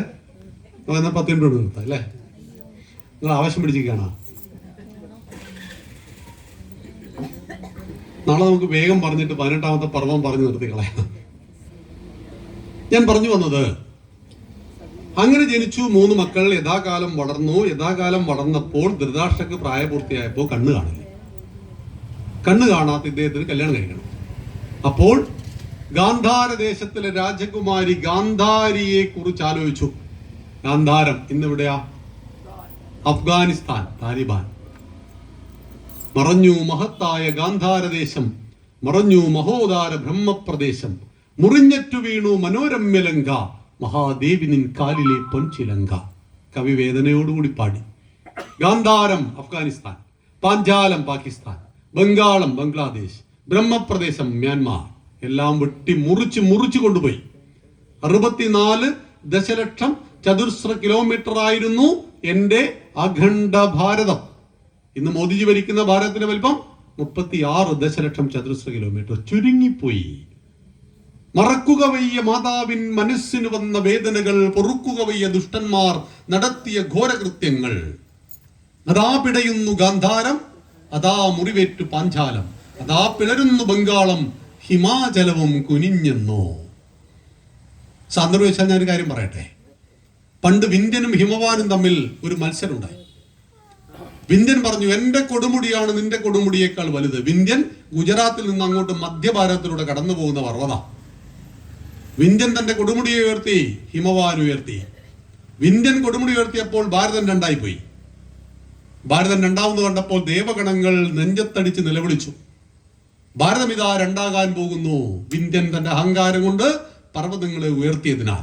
ഹിമവാൻ എത്ര മാത്രം ഉയർത്തിക്കൊള്ളട്ടെ, ഭാരതം സുരക്ഷിതമാവും. വടക്ക് കോട്ടയാണ് ഹിമവാന്റെ കോട്ട, 3 ഭാഗത്ത് സാഗരമാണ്. ഇങ്ങനൊരു ഭൂമി ഈ മണ്ണിലുണ്ടോ? ഇങ്ങനൊരു രാഷ്ട്രത്തെ നിങ്ങൾക്ക് ഈ ഭൂമിയിൽ കാണിക്കാൻ കഴിയും? 200ഓളം രാജ്യങ്ങളിലെ ഭൂമിയിൽ അല്ലേ? ഇങ്ങനൊരു രാജ്യം, 3 ഭാഗത്ത് സാഗരം, പ്രകൃതി കോട്ട കെട്ടിയ, ദേവിനിൻ പരിരക്ഷണത്തിന് കോട്ട കെട്ടിയ ദേവകൾ, ഗഗനചുംബി ഹിമാലയത്തിൽ കുടിയിരുത്തി മഹേശനെ, 3 കടലുകൾ ഒത്തുചേർന്നും മൂലബിന്ദുവിലാവിധം എന്ന് പറയുമ്പോൾ 3 സാഗരങ്ങൾ ഒന്നിച്ചുകൊണ്ട് അമ്മയെ സംരക്ഷിക്കുമ്പോൾ അവിടെ ഹിമവാൻ കൊടുമുടിയെ ഉയർത്തി, വിന്ധ്യൻ ഉയർത്തിയപ്പോൾ പ്രശ്നമായി, ഭാരതം ഉപയോഗിച്ചു. ഈ സമയത്ത് ആര് പറഞ്ഞാൽ കേൾക്കും? ആരും പറഞ്ഞാലും വിന്ധ്യൻ കേൾക്കില്ല. വിന്ധ്യന്റെ ഗുരു പറയണം. വിന്ധ്യന്റെ ഗുരു ആരാണ്? അഗസ്ത്യ മുനിയാണ്. എവിടെയുണ്ട്? ഹിമാലയത്തിൽ തപസ്സിലാണ്. ദേവഗണങ്ങൾ മൊത്തം അങ്ങോട്ട് ചെന്നു, കാല് പിടിച്ചു. ഭാരതം രണ്ടായി പോകുന്നു. സമസ്ത ലോകത്തിനും ശാന്തിയെ പ്രദാനം ചെയ്യുന്ന, ഭാസിൽ രമിക്കുന്ന ഭാരതം രണ്ടായി പോകുന്നു. അതുകൊണ്ട് മുനെ, അങ്ങയുടെ ശിഷ്യനോട് പറയൂ. അവിടുന്ന് ഒരു നദിയെ കമണ്ഡലൂരിൽ എടുത്തുകൊണ്ട് നടന്നു വരുന്ന തന്റെ ഗുരുനാഥനെ കണ്ടപ്പോൾ വിന്ധ്യൻ പർവ്വതങ്ങളെ മുഴുവൻ താഴ്ത്തി വെച്ച് സാഷ്ടാംഗം ഗുരുവിന്റെ പാദങ്ങളിൽ പ്രണമിച്ചു.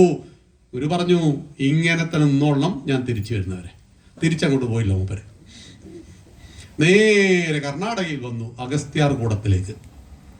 അവിടെ തപസ് ചെയ്യുമ്പോൾ ഗണപതി മൈനയുടെ രൂപത്തിൽ വന്ന് അദ്ദേഹത്തിന്റെ നദിയെ തട്ടിമറിച്ചു, കമണ്ഡലൂരിലെ നദിയെ തട്ടിമറിച്ചു. അതാണ് പ്രിയമുള്ളവരെ കാവേരി നദി.